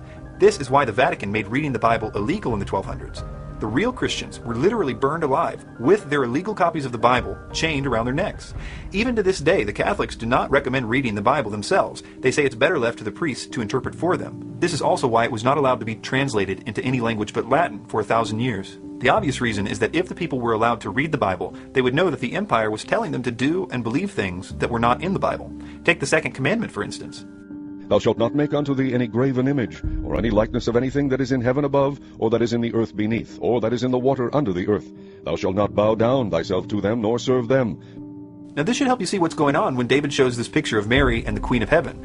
Yeah, sure, there's an ancient goddess called the Queen of Heaven, and the Roman Catholics do call Mary the Queen of Heaven. But has anyone ever read to you what the Bible says about this Queen of Heaven? In the book of Judges, 1 Samuel, 1 and 2 Kings, and Jeremiah, it talks about this pagan sacrifice, and mentions specifically the pagan goddess called the Queen of Heaven several times. And God declares, because of their worship of this pagan goddess called the Queen of Heaven, that he would withdraw his protection from them and judge them. The fact that the Roman government took the story of Mary and inserted their favorite goddess, the same one that the Bible actually warns us about, does not mean that Christianity was based on the Queen of Heaven. It just means that the government was tricking people into doing what they wanted them to do. And as generations went by, with people no longer reading the Bible anymore, it got easier and easier to trick people in regard to what was and what wasn't actually in the Bible. So this is why there is the Babylonian depiction of Semiramis and Tammuz, and this is a Christian church. Same again. This is a picture I took last Christmas in Rome when I was there for a television program, and that appears to be Jesus and Mary. Actually, it's Semiramis and Tammuz. I don't even think that I understood this one when I did believe that Icke was genuine. Has anyone ever stopped to consider that mothers with children might be the most common motif in art in the history of the world? I mean, mothers have always had children since the dawn of time, right? Even before there were fruit bowls to paint, there were no shortage of mothers with children. I think it's kind of funny when I hear people showing a picture of a mother and a child statue, as if they're making a deep connection to Christianity. If statues of mothers with children is a specific thing, only to be compared with Mary and Jesus, then I have a lot more similarities with Mary and Jesus that I would like to add to the list, from every culture and every time period. Again, you won't find any descriptions of Mary holding Jesus at all in the Bible. It's not some special idea in the Bible at all. This is art commissioned by the Roman government, and it has nothing to do with Christianity. Early Christians did not make images of Jesus because of what they thought was obedience to the second commandment about making idols. This artwork is only something you see after Rome starts calling the shots and telling everyone this is what Christianity is now. And the sad thing is, nowadays, we believe them. This also explains this idea of halos. So much is made about these halos in theosophy and in the occult, but there's nothing about halos in the Bible. Early Christians wouldn't even make paintings of Jesus in the first place, as we mentioned. The halos on Jesus or other people that Rome made the artists paint is only evidence that as pagans, the Roman/Babylonians were trying to appeal to the pagans who were used to seeing their gods like this. The whole idea is foreign to real Christianity and foreign to the Bible. Just another case of Icke telling you to believe that the Illuminati version of Christianity is the real version. But my favorite one that Icke uses is this one. This is another depiction of Nimrod in the ancient world. He was also the fish god. Again, Jesus, the fish. And he had the fish head hat. This is a depiction, actual depiction from Babylon, and that's why we have the mitre in the Pope. The key to this one is the connection that Icke makes to Jesus and fish. Did you catch it? Again, Jesus, the fish. Jesus is in no way associated with fish, except in the occult world, where Blavatsky stated this because she wanted to connect Jesus to the age of Pisces, so that she could be done with him in her new age. When Jordan Maxwell does this, he always will say, Jesus the Fisher King, which is not a title for Jesus at all. Jesus wasn't a fisher king or a fisherman. Jesus was a carpenter. This is a little mind trick that Maxwell plays to build up the case that Jesus was associated with Pisces. There are about 3 things that people say to equate Jesus with fish, so they can either make this Dagon hat connection or the Pisces connection. Let's look at them really quick so we can see why Icke's, quote, Jesus the fish thing is so wrong. A few of Jesus' disciples were fishermen. Now does that make Jesus a fish? He did feed many people one time with 2 fish. And this is why people equate him with the astrological sign of Pisces, which is represented by 2 fish. But when people make this claim, they never mention that only a few days later, he did the same thing with more than 2 fish and a different number of loaves. Why wouldn't they tell you about that instance a few pages later? Because it ruins the whole Pisces thing. The fact is that Jesus did all kinds of miracles. We don't associate Jesus with ears, even though he was said to heal a man's ear once. And the final thing that people do is point to the Jesus fish on cars. This symbol was representative of an acrostic in the Greek language that early Christians used to use as a sign to see if certain places were safe for them during the persecutions. It meant Jesus, anointed, God, Son, and Savior, and it doesn't make Jesus a fish. Before moving on to another man who Icke bases his beliefs on, I will conclude that the reason that the emperors of Rome and later the Roman Catholic Church tried to keep the Bible from people is that contrary to what we were taught in the so-called truth movement, the Bible is incredibly anti-Illuminati. Not only does God reveal to people like Ezekiel that the elites of his day, the Illuminati if you will, were worshipping the sun behind closed doors, and later he showed him that the secret worship of Tammuz was going on too. It is filled with discussions and promises to judge this so-called secret power of lawlessness, which we might call the Illuminati. See my video, Was the Bible Written or Changed by the Illuminati, for more on this.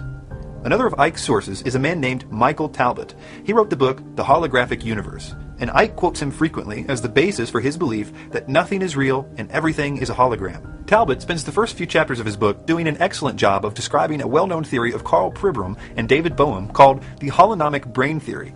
In their experiment, they cut out different parts of rats' brains and ran them through mazes and discovered that memories were apparently stored in each sector of the brain, which is similar to a hologram in that each piece of the hologram contains some information about the entire image. Both Bohm and Pribram would later speculate about applying what they found in the brain to the entire universe, but it would remain just a theory. The rest of Talbot's book simply starts naming paranormal phenomenon and declaring that it exists because the universe is a hologram. He rarely if ever cites his evidence, and when he does, he reveals his lack of discernment. Consider his support of Sai Baba. Talbot spends several pages gushing over Baba as a perfect example that the universe is a hologram because Baba, according to Talbot, performs these miracles. But watch this video of Baba performing what can only be described as cheap sleight of hand tricks, as I read from the Holographic Universe.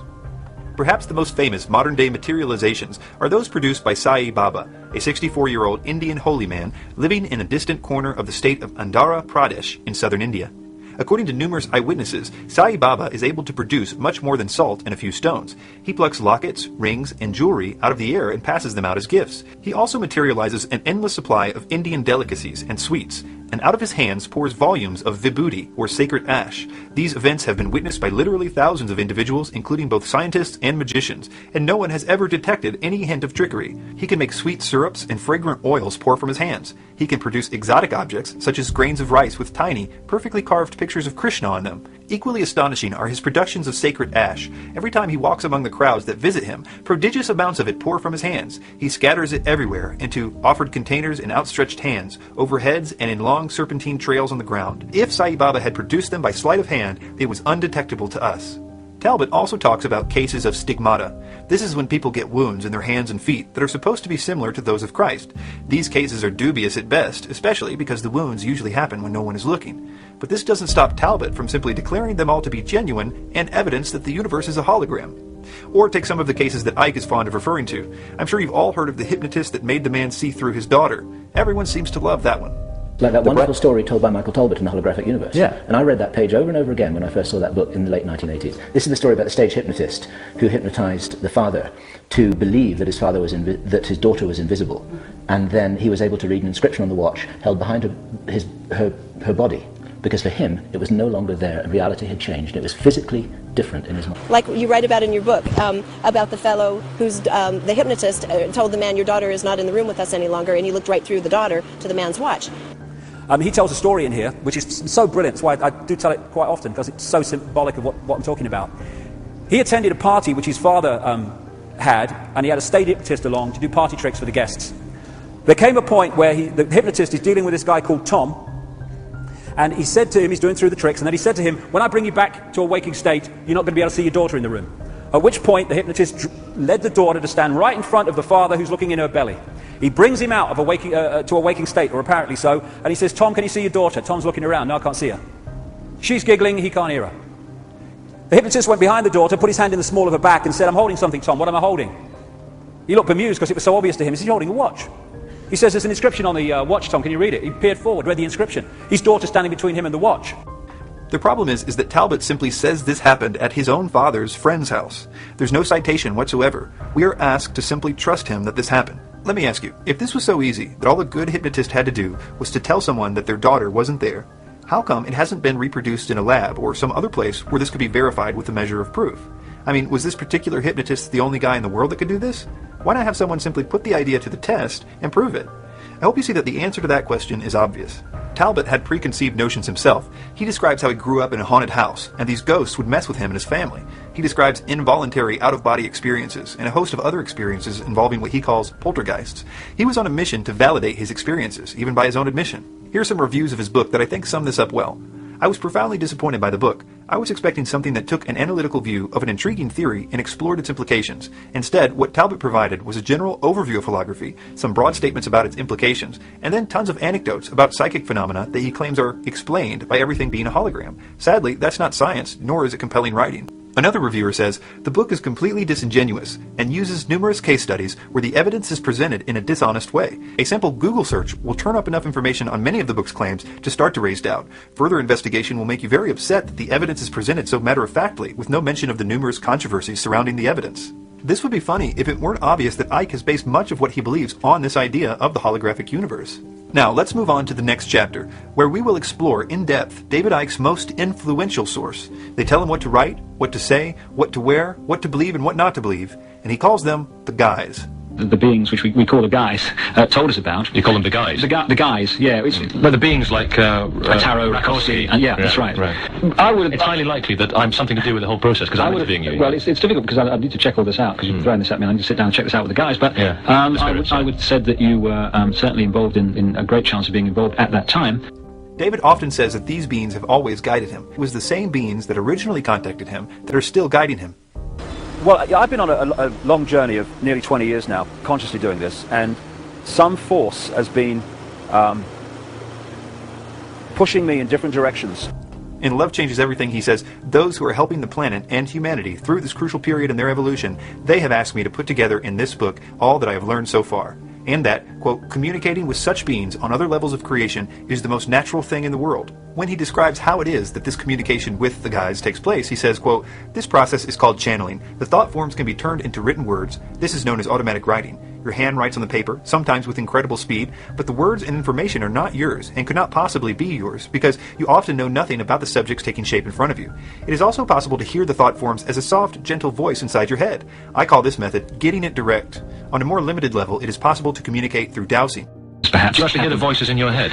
It depends. Sometimes you hear voices, sometimes it comes in terms of them talking through you, so they talk through your voice box, and it also comes through what's known as automatic writing. You get a sheet of paper, you put a pen in your hand, and they just take over your arm, they write. And they write amazing things which you have no comprehension of. I mean, he also still quotes from them from time to time as evidence that he still considers the information accurate. An example is that he closes most of his lectures with a quote from a being named Magnu from his book Love Changes Everything.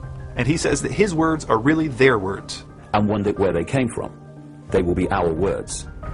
These beings, as we saw in the first chapter, dictated the belief system of theosophy to him. And although he does not call it that today, it is clear that that's what it is.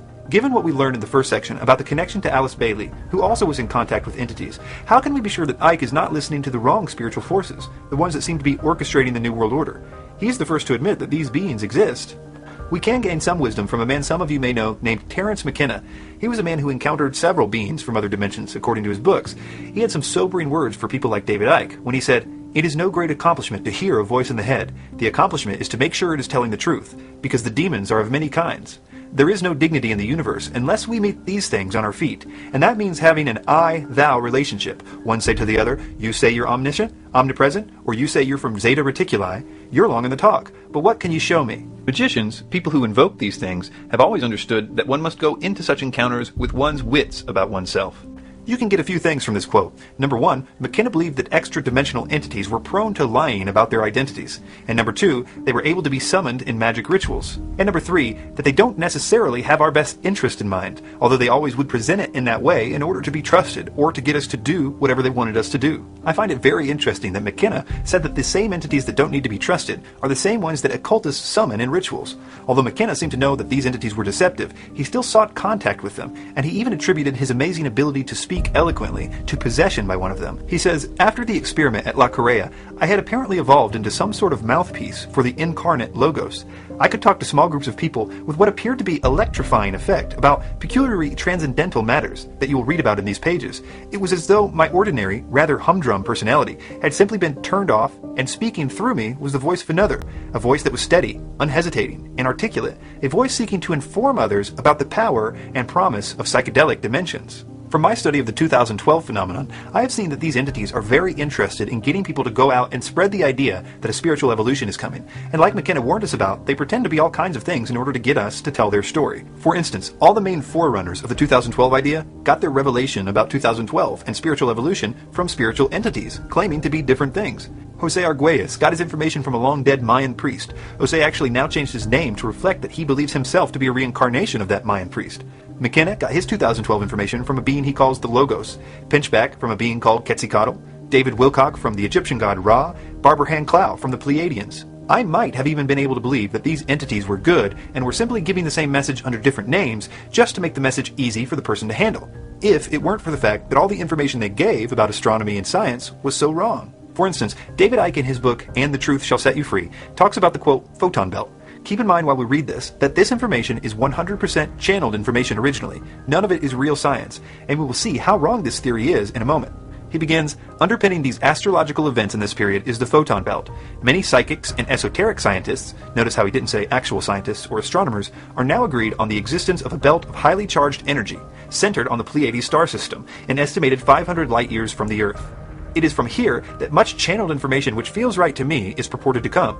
I believe that the Pleiades, maybe in our future, is a base for the positive extraterrestrial support we are being given at this time, and quite possibly the home of extraterrestrials who have abused the Earth and humanity too. Paul Otto Hesse claimed to have discovered a belt of immensely powerful energy, which he termed the photon belt. According to estimates, it takes his solar system 24,000, some say 26,000 years to orbit the Pleiades, and the star reckoned to be at the center of the belt, figure 17, known as Alcyon. Again, there is much ancient legend across many cultures about this star. He continues, it would appear that we have reached the point when this solar system is entering the photon belt and its highly, highly charged energy. The influence of the belt on the Earth began in the early 1960s and affected the thinking of many people, but it was as nothing compared to what will happen over the next 35 years. While it takes 2,000 years to pass fully through the belt, the biggest impact is when we first enter, and the vibrations and molecular structure of everything has to cope with the dramatically changing conditions. This will affect the thinking, behavior, and physical bodies of all life forms. He concludes by saying the effect of the photon belt is activating data stored in our consciousness and our physical bodies. He says knowledge is being unlocked from the cells, bones, and our DNA, which will eventually be restored to its 12-stranded potential. Now you can see that if this were true, it would be a great find to support the idea of a coming spiritual evolution that Icke and Alice Bailey and Michael Tsarian and all these spiritual entities are trying to get us to believe. But the problem is that all this science that these entities told us is not true. Even the basic math shows this to be impossible. Our solar system and that of Alcyon are both orbiting around the galactic center. It takes us about 226 million years to go around one time, and that's at 486,000 miles per hour.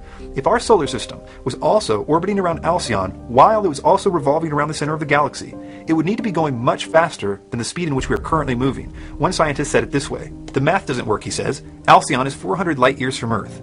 If the Sun was orbiting Alcyon in 250,000 years, it would have to have an orbital speed of 3,142 kilometers a second, which is 14 times faster than the Sun is currently orbiting the galactic center. This would be readily apparent if it were so. Another way of expressing this is that if the Sun was orbiting Alcyon at the same speed as it goes around the galactic center, and if there was such a lesser orbit that it would probably be much slower, then it would take either 3.5 million years instead of 250,000 years, or Alcyon would have to be only 28 light years from Earth instead of 400. Besides, our movement has been measured against the background of stars on numerous occasions, and scientists have found no trace of such an orbit. And this is only the beginning of this theory's problems. Alcyon and the Pleiades cluster are stars no more than 100 million years old, 1/40th the age of the Earth, much younger than our solar system. Alcyon would not even have been there when our Sun began such an orbit, and that in itself is a pretty persuasive argument against this theory. And the so-called anomaly in the Pleiades cluster is a nebula. It's made up of plasma and gas, not photons. Photons are light, and light doesn't gather in clouds like that. Nebulas are remnants of supernovas, and they diffuse over time, and therefore wouldn't even be expected to be there if we were orbiting it in a cycle of 26,000 years. The core of the Pleiades cluster is approximately 8 light years across. The Sun, and with it the Earth, is moving away from Alcyon. This should be the final nail in the coffin of this theory. So, these entities are either really bad with science, or they are intentionally deceiving us to believe in a Hitler-esque fifth root race spiritual evolution. We will look at the possible motives for that theory in the next and final section, but for now, I want to propose a theory about what these beings are. Most of you will recoil at my suggestion that these are demons, but before you do, I think that the science of anthropology will help us to see that every culture has agreed on demons existing and on their basic characteristics. For instance, of them being very evil. For example, the Sumerians could not even agree if their gods were good or evil, but they were unanimous that the demons they dealt with were very evil. Cultures around the world have described possession by these evil entities in their writings, as well as demons being very deceptive and manipulative. The methods for summoning them are consistent, certain drugs or rituals or tools like runes or chants. It's interesting to note that the methods for making contact are ultimately based on the free will of the practitioner. What I mean by that is that according to basic demonology, demons require an invitation, although they sometimes manipulate the person through deception into giving them that invitation. Take a Ouija board, for example. It's just cardboard and paint, but those that decide to use it are essentially asking to be contacted by spirits. And that's all the spirits need, your willingness to be contacted, your free will. So let's look at David's testimony to see if we can get any idea if he's dealing with demons instead of ascended Atlanteans trying to help humanity evolve. Suddenly, I felt over 1989 that there was a presence in the room whenever I was alone.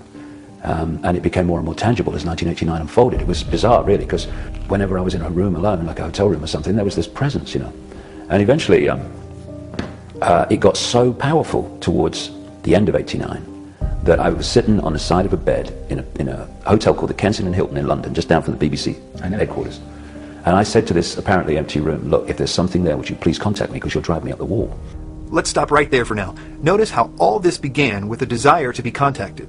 Also note that David will later go on to basically preach that this is all that must be done for anyone to be contacted. All we've got to say, and it's very simple, is I accept that I'm being guided. I have guides in other frequencies, other dimensions of life, who are here to guide me and help me through this lifetime so that I learn the lessons I decided I wish to learn. Go ahead and guide me. And when you do that, things start happening. He says on page 139 of Love Changes Everything, quote, every single life form can be a part of this transformation if they say openly, I wish to be guided and work for the light. Notice that he capitalizes the word light. On page 156, he quotes the entities which told him, quote, always ask for protection and guidance. Ask and you shall receive, seek and you shall find. But then they say, you must make the first move. You need to exercise your free will. They tell him at the end of the book, quote, welcome all beings. If you do this, you're welcoming creation into your life. It is also interesting to note the negative effect that even pictures of Jesus began to have on him. In his book Truth Vibrations, he says this about a visit he made to a church as a tourist. Quote, looking up at a large painting of Christ, the picture suddenly turned black and moved around before my eyes. Only the face of Christ was still. Suddenly, I felt a sensation I can only describe as someone pushing a pneumatic drill into the top of my head. I gripped the pew I was standing beside, and my body vibrated from the top of my head to the base of my spine as something seemed to go through me. He says that months later, he was told that he received a gift of energy from one of the ascended masters of the planetary system at this point. Interesting that revulsion towards Jesus is actually quite observable among these entities. I would even go so far as to say that it's empirically testable in our modern times. I've had a unique opportunity to work with hundreds of cases of sleep paralysis through a website a friend and I started called StopSleepParalysis.org. Sleep paralysis is when one wakes up and can't move, but they are fully awake. It is most often associated with the feeling that there is some evil presence in the room. Over time, during the experiences, the presence can become more manifest in some form and can lead to very terrible cases of torture and even rape. This is attributed to demons in almost every culture in the world except for modern Western cultures like America. A few examples are in Fiji, the experience is interpreted as kana tevoro, or being eaten or possessed by a demon. In the Hmong culture, sleep paralysis is described as an experience called dab swam, or crushing demon. In Malaysia, Africa, Hungary, the Middle East, and everywhere in between, these events are attributed to evil spirits. Western scientists do not have an explanation. They postulate, with no evidence I would add, that it is happening because people are coming out of a dream state and into a waking state, and that their mind is still dreaming even though they have awoken. I suppose the obvious question is, if that were true, why does everyone seem to be having the same dream about an evil presence in the room? It seems that the dreams should be as varied as the dreams normally are among people, but this is not the case. In the cases that I have seen, about 90 to 95% of the people experiencing this have been dabbling in some occult or New Age practice, and they have in some way given their free will over to these entities, who now apparently feel that they have a right to be there. The more a person goes down that road, the more intense the control of these entities gets. Now here is the observable and testable part of this. If a person genuinely calls upon Jesus for help, the experience will immediately stop. Very often, the entities will scream or be thrown back. One of the interesting aspects to this is it doesn't appear that a person has to be a Christian to do this, or to have previously believed that Jesus was important in some way. In fact, as you can guess, many of the people who are getting this are not Christians at all. But most of them who do see this authority that the name of Jesus has over these beings that they've been dealing with for so long, do begin to research who he is and why his name is so important. Now this doesn't work with other names, interestingly. For instance, calling on Buddha, no matter how sincere the person is, doesn't seem to concern these entities. There would be another time in Icke's life when he would vibrate uncontrollably like he did when looking at that picture of Jesus. This was when he took his infamous trip to Peru. He tells the story this way. I had this overwhelming feeling, again, the urge, the impulse, to go to Peru. We got to this place, and it's in the middle of nowhere. And basically, when you looked around, it was encircled by mountains, in the distance, mind. And I'm looking out the window, daydreaming. And I see this mound to my right, but must be no more than 3 minutes down the road. And as I look at the mound, all I can hear in my head is, come to me, come to me, come to me, come to me, come to me. And I walk to the center of the circle, and suddenly my feet go again. like they did in the news shop, but only seriously more powerful. They're like magnets pulling my feet to the ground. And I think, oh crikey, I recognize that, here we go. And then I felt like a drill going in the top of my head and through my body, through my feet into the ground, and then another one coming the other way. And then my arms go out at 45 degrees like that. I never made any decision to do it. And what then started to happen is this energy coming through me, this is February 1991, got more and more powerful. My body started to shake with it. Very powerful thought forms just passed through my head, just like in the news shop. It was like, you know, if you've got a dam and it's holding water back, well, the water is calm, right? Because that's its natural state in that situation, if you like.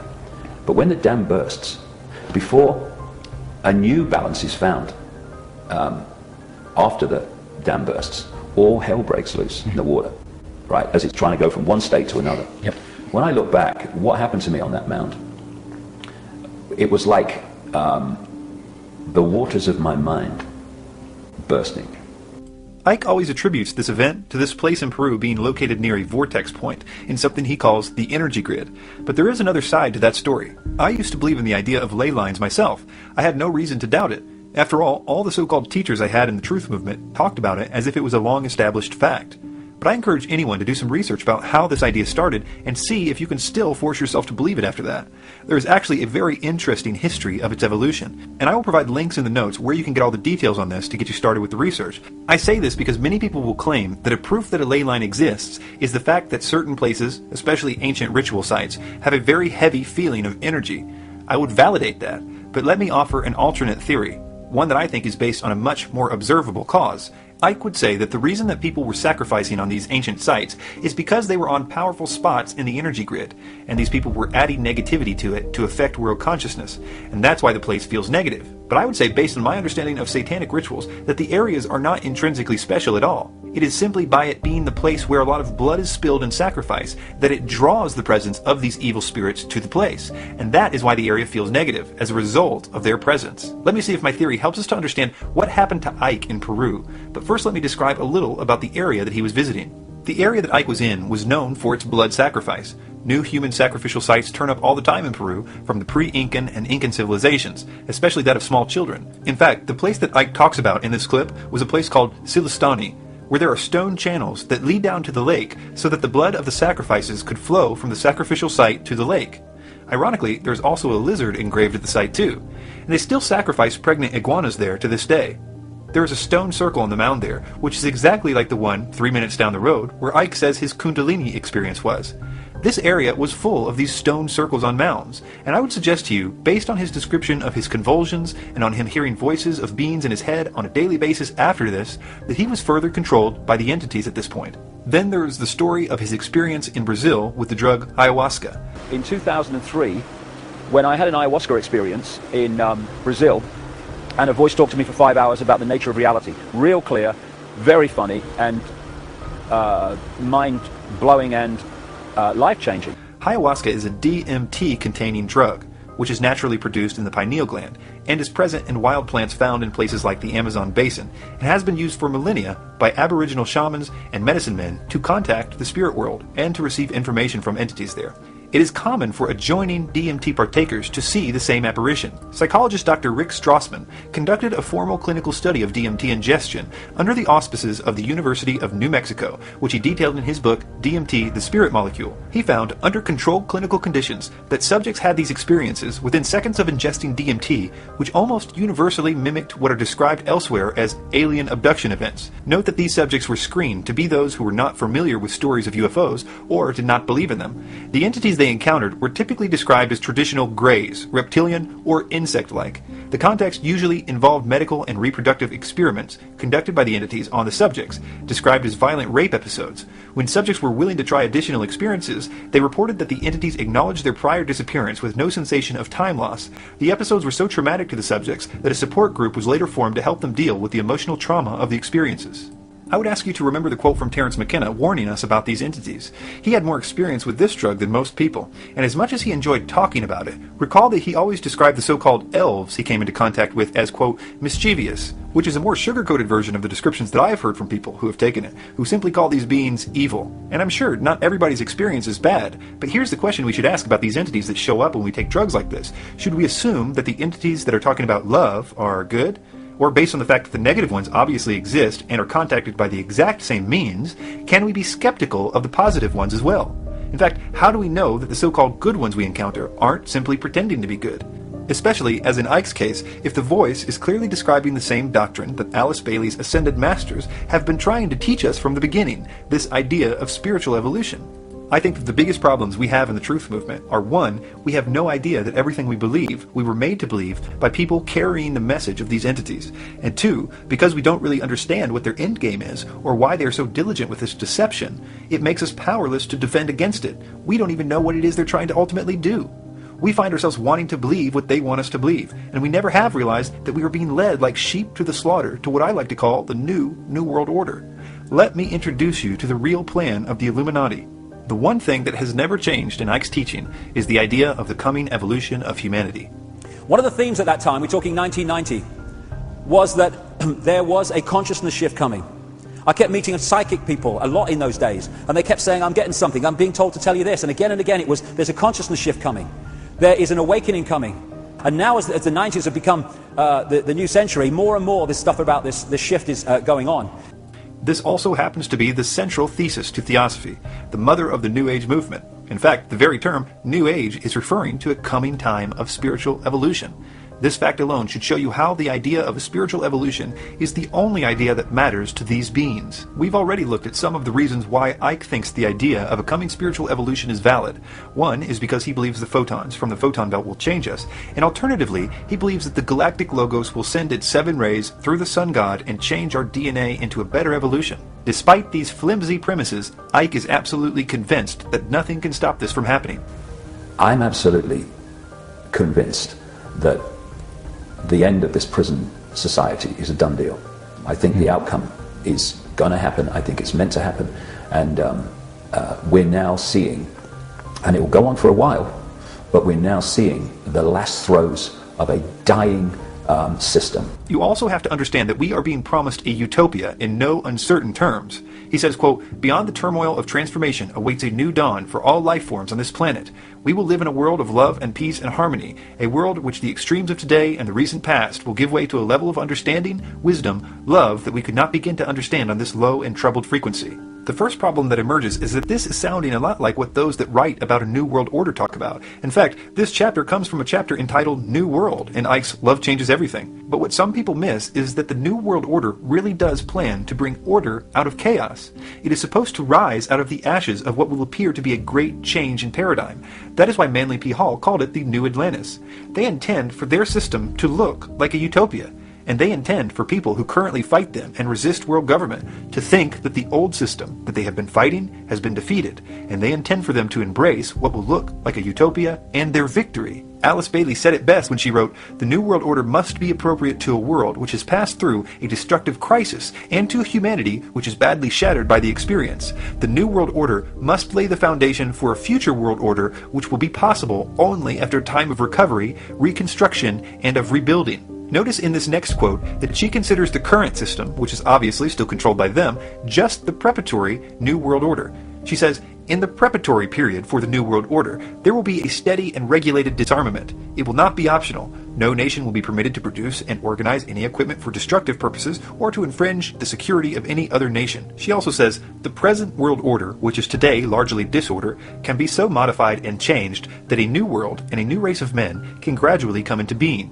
Renunciation and the use of the sacrificial will should be the keynote for the interim period after the war, prior to the inauguration of the New Age." In a writing called Preparations Until 2025, she made some very revealing statements. She says, "This must form the theme of all propaganda work to be done during the next few decades until the year 2025, a brief space of time indeed to produce fundamental changes in human thought, awareness, and direction, but at the same time, a quite possible achievement provided the new group of world servers and the men and women of goodwill perform a conscientious task." What was this new group supposed to teach? I find this one particularly interesting. It says, "The day is dawning when all religions will be regarded as emanating from one great spiritual source. All will be seen as unitedly providing the one root out of which the universal world religion will inevitably emerge."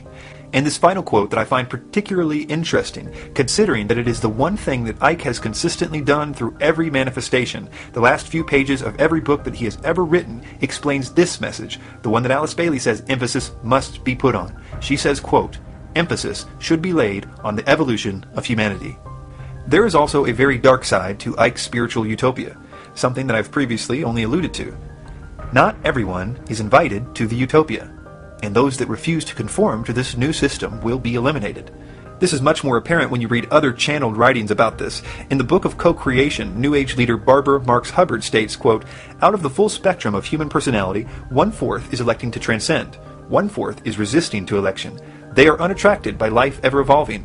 Now, as we approach the quantum shift from creature human to co-creative human, the destructive 1/4 must be eliminated from the social body. Fortunately, you, dearly beloveds, are not responsible for this act. We are. We are in charge of God's selection process for the planet Earth. He selects, we destroy. We are the riders of the pale horse, death."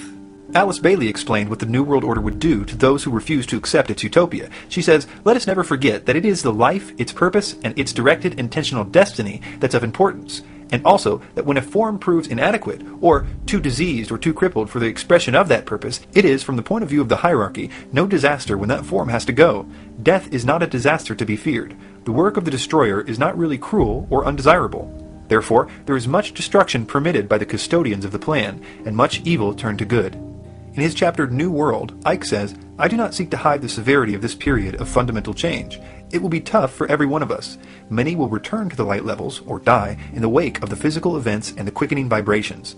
The Earth Spirit is already raising up the subplanes, and through the years ahead, she will progress through the whole frequencies in her journey back to Atlantis and beyond. Those who cannot quicken their own vibrations through love and balance will find themselves out of synchronization with the environment around them. This process is already apparent.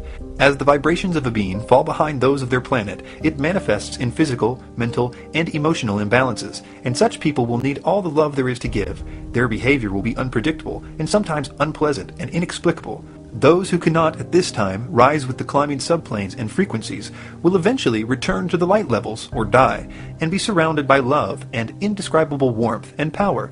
They will assess their progress and decide how they wish to proceed on their path of evolution." Icke also says later in the book, "And the Truth Shall Set You Free," quote, "Others who follow the propaganda of the global elite and the prison warder consciousness will cling to the old vibration.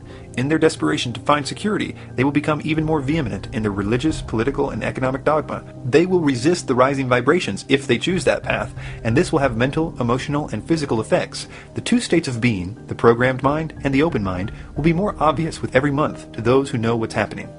And not just that, but according to Icke, these people that are hanging on to the old age are going to actually prevent the rest of the people from getting their evolution. He says, quote, "We are now entering a period of fantastic change, and the happening of events are speeding up all the time. We have two challenges here in front of us. People have to get access to that information and start to realize who they really are and the nature of life. Then we can go into a stage 2, which is the incredible consciousness shift that is going to happen and is happening with many people already, but can happen for everybody if we open up to the knowledge of what's going on. And to do that, the edifice of suppression must go. What I see so often in the New Age movement is that they are focusing on the second, but they're in denial of the first, and the second is not going to happen for many people unless we remove the suppression." Now here's a thought that has disturbed me for a while now. Obviously, the idea of spiritual evolution is being pushed by the global elite and these entities. And I suppose that it could lead to a world government, but only if the entire world was in on it. What I mean is that right now, only the New Age and the so-called truth movement, which has now been converted to the New Age, believe the spiritual evolution stuff. And sure, the idea is expanding, thanks to shock value things like the 2012 stuff, but still, it would have to be believed by the entire world, not just a few. They would have to be passionate about the idea of spiritual evolution for this to work. Now, let Mr. Icke explain how this could all change overnight. What I would say, very strongly, and it's coming more and more into my life, there is an X factor, which I don't understand yet, but I sure as hell know is there. And it's an X factor which is going to bring an end to this childish playground nonsense of human control. Do you mean an external influence? There's something I absolutely, at a deep level, I know it. I'd say, and I'm probably being optimistic, I'd say we would live in a global version of Nazi Germany within 10 years, if we take that route. Mm-hmm. If we take that route, we'll, in 10 years' time, be deeply into a transition to a very different world. It's just a choice. But this X factor is going to help us to change the world to one that I would like to live in. Don't know what the X factor is, but I know it's coming. No one's going to do it for us, right? Well, my feeling is that there's an X factor. I don't think myself that humanity can do it alone, because the program is so deep and the pressure to go the other way, to hold on to the hack, is so powerful to people who are in mind alone, that I think what we can do is change enough so that we stop adding to the problem. But I think there's an X factor, I think that there are things going on now outside of our awareness and on much higher levels of consciousness than we're aware of, which is also supporting this change. Notice what the function of the X factor is. He says that the programming to hold us all into the old ways is too strong. But the X factor, this external thing, will shatter that paradigm and set us free from our old way of thinking, and it will give us a new paradigm. Let me suggest a possible X factor that people like Bill Cooper have suggested, and one that I think, without question, we are being prepared for by the global elite, and have been for at least 70 years. That is, an extraterrestrial presence being discovered. Now, I realize that Cooper presented documents that reveal a plan of the New World Order to use an alien threat to cause patriotism needed for world government. After all, people would no longer view themselves as separate countries, but instead a world family. Now, this would also create the need for a world bureaucracy to deal with the threat. But I think that based on the propaganda of Hollywood and the occult writings, that this might not be presented as a threat at all, but rather them posing as a savior to a world that will be war-torn. They will claim to be saving us from ourselves. They will claim to have genetically created mankind. They would claim that they used to be like us, and that we are on the verge of an evolution. Now, suspend your disbelief for a moment as I explain how this would serve as Icke's X Factor and the catalyst for his utopia, and the real New World Order to begin, all at the same time. First, it would accomplish the primary thing that Icke says we need to do in order to shift with the planet. That is, to destroy the religions of all types. All over the world, religions would be in turmoil. Here these aliens are claiming to have created us. That means they're claiming to be our God in a sense. Overnight, the programming that Icke says is too powerful, the religious programming that is holding us back from the shift, would be shattered. All the religions would be forced to reconsider their ideas. Secondly, it would finally get the idea of a possible spiritual evolution to the entire world. Everyone across the world, from the smallest village to the largest city, would have a really good reason to believe that they too could be evolved. They could become like the aliens. They could become actual gods. Overnight, the X Factor could turn the entire world into little David Ickes, believing their evolution was just around the corner. And of course, people would believe that the world government utopia was possible then. But it would be best if this came after a time of war, like when Alice Bailey said that the New World Order must be appropriate to a world which has passed through a destructive crisis and to a humanity which is badly shattered by the experience. Now here's why. We need to be convinced that the utopia that we will be asked to join is totally different than the old system. For us truther types, we will need to be convinced that the New World Order has been defeated in order to trust such a utopia. The regular people will only have to be convinced that the new system, since it will be based on non-religious ideas now, because the aliens showed us that the religions were wrong, will be one where there will be no more wars. That will be the promise. The war that we were saved from initially by them must be made to look like the epitome of religious wars. It will be something that pins the Jews against the Muslims, which will draw in the so-called Christians. The world will be convinced that the previous war was all about religion. Our revulsion of that idea and our desire never to go back to it will be like the Treaty of Versailles times 100. Alice Bailey said, "Only universal disaster could have brought men to a state of mind wherein such propositions and solutions could be presented. The general recognition that the old order has lamentably failed is most valuable. The New World Order will seem to have been defeated. We will rejoice in our new hope of utopia, and we will badly need it. We will be told to await our newfound powers, but when they don't come, we will be told that it is because there are some still among us that are keeping us from it, those that are still hanging on to the old age." All of this makes what Icke says in this clip very concerning. But we're now seeing the last throes of a dying system where the Illuminati in their box are believing they're crashing the system to create something else, when it's actually crashing ultimately for another reason. Understand what he's saying here. He's admitting that they are crashing the system to create something else. This idea should be common knowledge to all of us who study them. They are going to be the solution to the problem that they create. And Icke, of course, knows this. After all, he's Mr. Problem Reaction Solution. But listen carefully to what he's saying. He believes that his utopia will arise out of their ashes. And for some reason, their utopia won't rise. In effect, he's saying that when the system crashes, he is expecting his utopia to rise, but they are expecting a utopia to rise too. Now, how are we supposed to know that the utopia we get after this crash is the one that Icke is talking about, instead of the one that they've been planning to bring about for so long? Or probably the better question is, are these utopias one and the same thing? They certainly sound the same. What a dangerous game this is. They will say that there are still people who don't trust this new utopia, and that they will have to be eliminated for everyone else's benefit.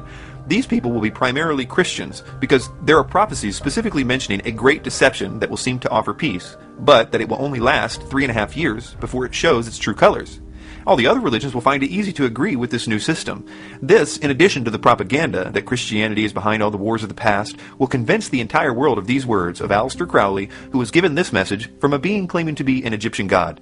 Quote, "But the future is now, and the maneuvers are being unveiled. As far as Christianity's role in this new age," Carpenter states, "Christianity, therefore, as I say, must either now come frankly forward and acknowledge its parentage from the great order of the past, seek to rehabilitate that, and carry mankind one step forward in the path of evolution, or else it must perish. There is no alternative. Or, as New Age author Eckhart Tolle likes to say, evolve or die."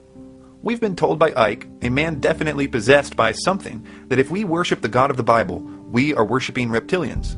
And when you worship, you project energy, and you are feeding this force by thinking you are worshipping a god when you're worshipping these. He has changed his mind in every book that he's written about which way to tell you not to look towards Jesus and not to look at the Bible. His entities have told him to tell us that demons don't exist. The voice that talked to him for 5 hours in Brazil went on quite a tirade about how demons don't exist. How could they, after all, if everything was an illusion?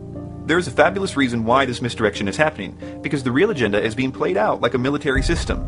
These demons are influencing people to prepare the way for what the New World Order calls its Phoenix, and what the Theosophical Society calls the World Teacher, their Christ, what I would call the Antichrist. A genuine Satanist knows exactly what I'm talking about right now, and that this plan has been the plan all along. They are awaiting something they call the Black Awakening, when the system of the Antichrist will begin. Alice Bailey said, "The widespread expectation that we approach the age of Maitreya, when the world teacher and present head of the spiritual hierarchy, the Christ, will reappear among humanity to sound the keynote of the new age. There are millions of mentally alert men and women in all parts of the world who are on rapport with the plan and work to give it expression. They provide opportunity for cooperation with the spiritual evolution of humanity. There is no group so likely to ensure that humanity achieves this most difficult goal as the men and women of goodwill, requiring only courage to initiate action to prepare for the New World Order. All the conspiracies, all of them, are leading up to one event. There is an ancient angel that has been working on a system that would allow him to actually control the world to such a degree that he could force them to worship him as God. And he is the general in all of this. This is why you find Satanism behind every door you kick down in the investigation of the New World Order. This is why you find his demons telling people to go out on a world stage and teach a doctrine that will lead them right into his hands, to an elitist mindset, seeking the Luciferic initiation of the Lightbringer, Prometheus, Lucifer, the Solar Logos. They've always been preparing you for him.